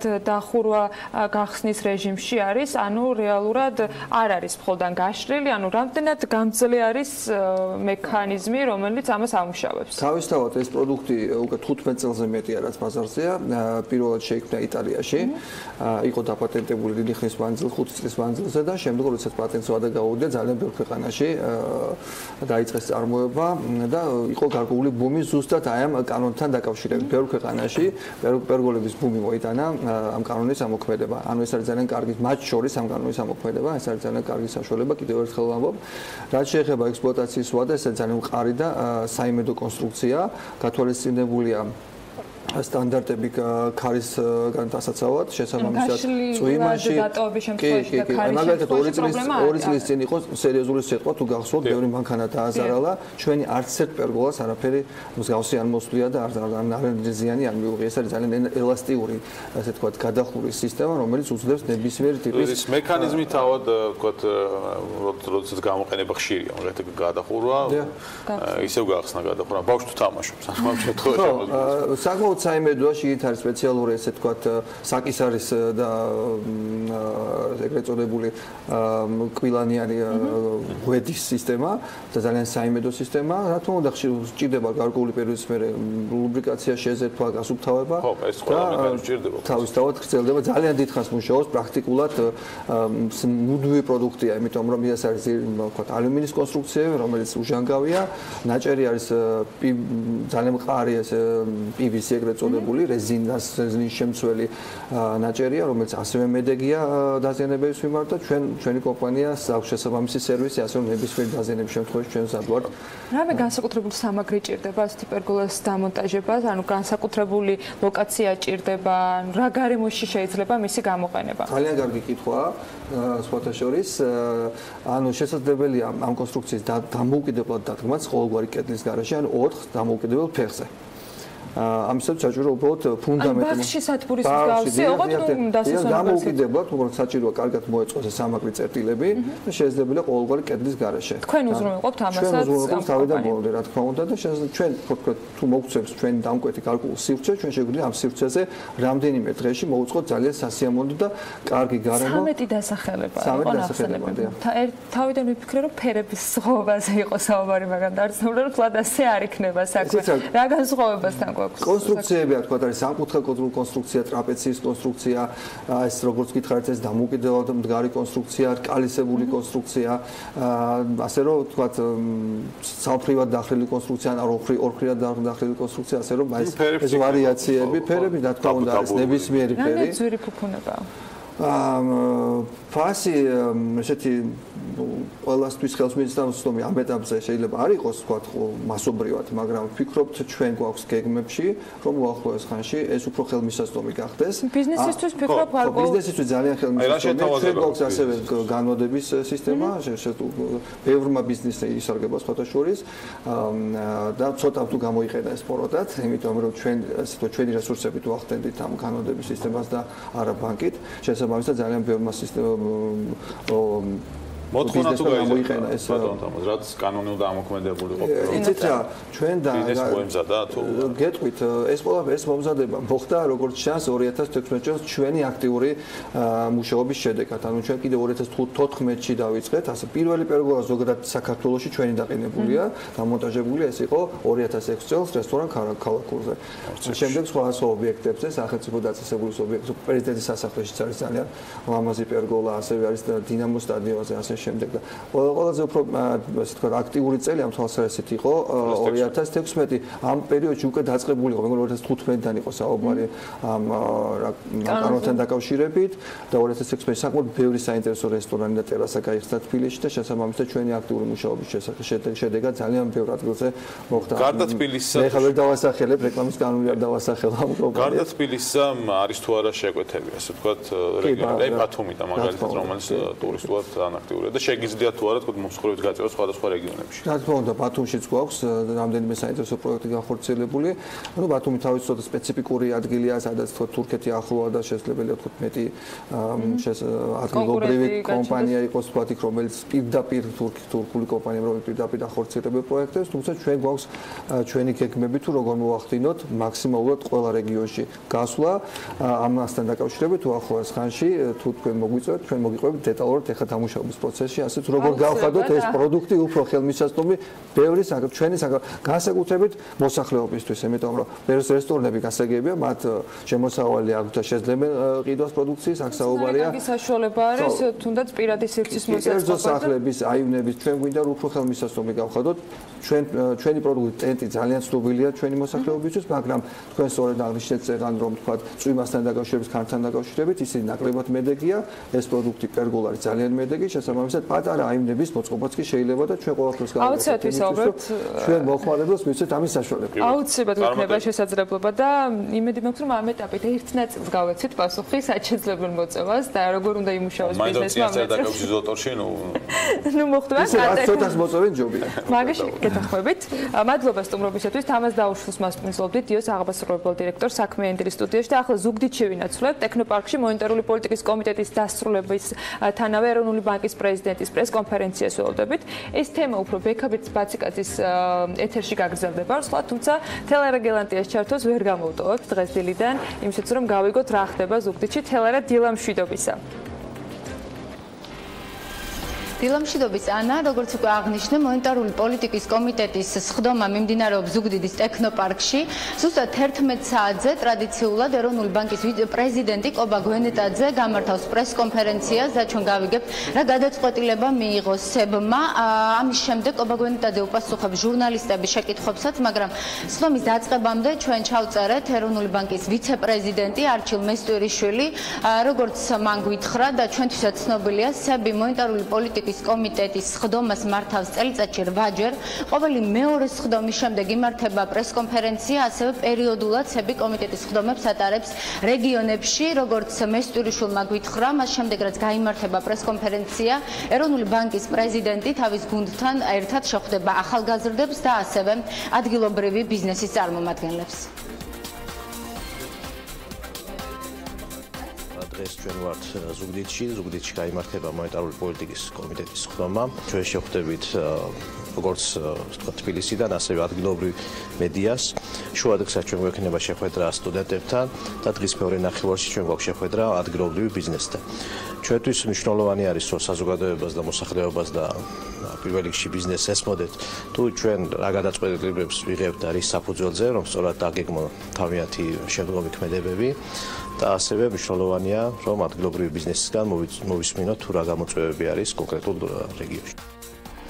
მონეტარული პოლიტიკის კომიტეტის სხდომის დაწყებამდე არჩილ მესტვირიშვილი ჩვენ ჩავწერეთ ასევე ეროვნული ბანკის წლიურ ანგარიშზეც. მე მაყურებელს შევახსენებ, რომ საქართველოს ეროვნული ბანკის შესახებ ორგანული კანონის თანახმად ეროვნული ბანკი ვალდებულია წლიური ანგარიში უმაღლეს საკანონმდებლო ორგანოში გადააგზავნოს 30 აპრილამდე. ანგარიში საკმაოდ მოცულობითია, ის 200 გვერდზე მეტია, როგორც ეროვნული ბანკის ვიცე-პრეზიდენტმა ჩვენთან საუბარში თქვა, დოკუმენტში მოხვდა ყველა ის გამოწვევა, რომელსაც 2017 წელს ჰქონდა ადგილი. მნიშვნელოვანი წელი იყო 2017 ეროვნული ბანკისათვის, როგორც იცით, რომ ჩვენი რამდენიმე გამოწვევა არის ეს, როგორც დოლარიზაციის შემცირება, ასევე მოხმარებელთა უფლებების დაცვა და არასაფინანსო სექტორის რეგულირების ქვეშ ქცევა და ამ თემებზე საკმაოდ დეტალური ანალიზი არის წლიურ ანგარიში. კობა გვენეტაძის პრესკონფერენცია რამდენიმე წუთში დაიწყება, როგორც დასაწყისში აღნიშნეთ, პრესკონფერენციის შემდეგ ჟურნალისტებს საშუალება გვექნება დავსვათ ყველა ის კითხვა, რომელიც ბოლო პერიოდში ეროვნული ბანკის მისამართით დაგროვდა, მათ შორის გულისხმობ იმ ახალ რეგულაციებს, რომელიც პასუხისმგებლიანი დაკრედიტების ჩარჩოს ამოქმედების ეგიდით იგეგმება და კითხვები აქვს როგორც ჟურნალისტებს, ისე კერძო სექტორის წარმომადგენლებს. მადლობა თელერა გელანტიას, დარწმუნებული ვარ კითხების რაოდენობა. ერთეულობით არ შემოიფარგლებოდა, ათეულებსაც გასწვება, მაგრამ საინტერესო ეთერი ექნება, ბექა დარწმუნებული ვარ და ბევრ საინტერესო კითხვაზე იქნება პასუხი. მეტი დეტალი იქნება უკვე კობა გვენეტაძის ბატონი კობას პრესკონფერენციიდანაც. სხვათა შორის გუშინ საქართველოს ბანკის გენერალურ დირექტორმა თქვა, რომ ისინი გადავადებას ითხოვენ იმ რეგულაციების, რომელიც უნდა ამოქმედდეს 7 მაისს, ასე რომ ნახოთ თქო რა პასუხებს გასცემს სების პრეზიდენტი უკვე ამ კითხვებს. კიდევ ვისაუბრებთ ხორბლის ექსპორტზე და ახალ თამაშ წესებზე, რომელსაც მთავრობა ხორბლის იმპორტიორებს უდგენს, უფრო სწორად და არა ექსპორტიორებს. გაიზრდება თუ არა ფქვილისფას, შესაბამისად პურისფასი, ჩვენი სტუმრები იქნებიან კერძო სექტორის წარმომადგენლები, ასევე მიკროსაფინანსოების თემა შევეხებით. საბანკო სექტორმა თავის პოზიცია უკვე დააფიქსირა ამ დაკრედიტებასთან მიმართებით და ნახოთ უკვე რა პოზიციაა მიკროსაფინანსოებს, მათაც ეხებათ ეს რეგულაციები რეალურად. და თან მათ უფრო მე მგონი ფართო მასშტაბის რაღაც ცვლილებები დაჭირდებათ იმისათვის, რომ თავი გადაერჩინოს. ძირითადი პორტფელი არის სამხმარებლო სესხები, იპოთეკურიც, მაგრამ ამ შემთხვევაში მათ პოზიციასაც მოისმენთ, ყოველ შემთხვევაში ისინი ცდილობდნენ თუ არა იმას, რომ ეროვნული ბანკი რაღაც გადაავადებს ან დამატებითი კონსულტაციებს გამართავს კერძო სექტორთან. მოკეთ, ძალიან საინტერესო საქმის კურსი გეუბნებათ ბექაბაციკაძესა და დათო ჯავაღორნიასთან ერთად ზუსტად 3-ზე. იქამდე ხალების ნარატივია BMG-ის ეთერებიდან რიგში 11 საათზე გვანცელ აღიძე სტუმრებთან და ძალიან საინტერესო თემებით იქნება პირველის ეთერში. საქმიანი დილას კი ხვალ ზუსტად დილის 8-ზე განვაახლებთ. ბედნიერ დღეს გისურვებთ. დროებით.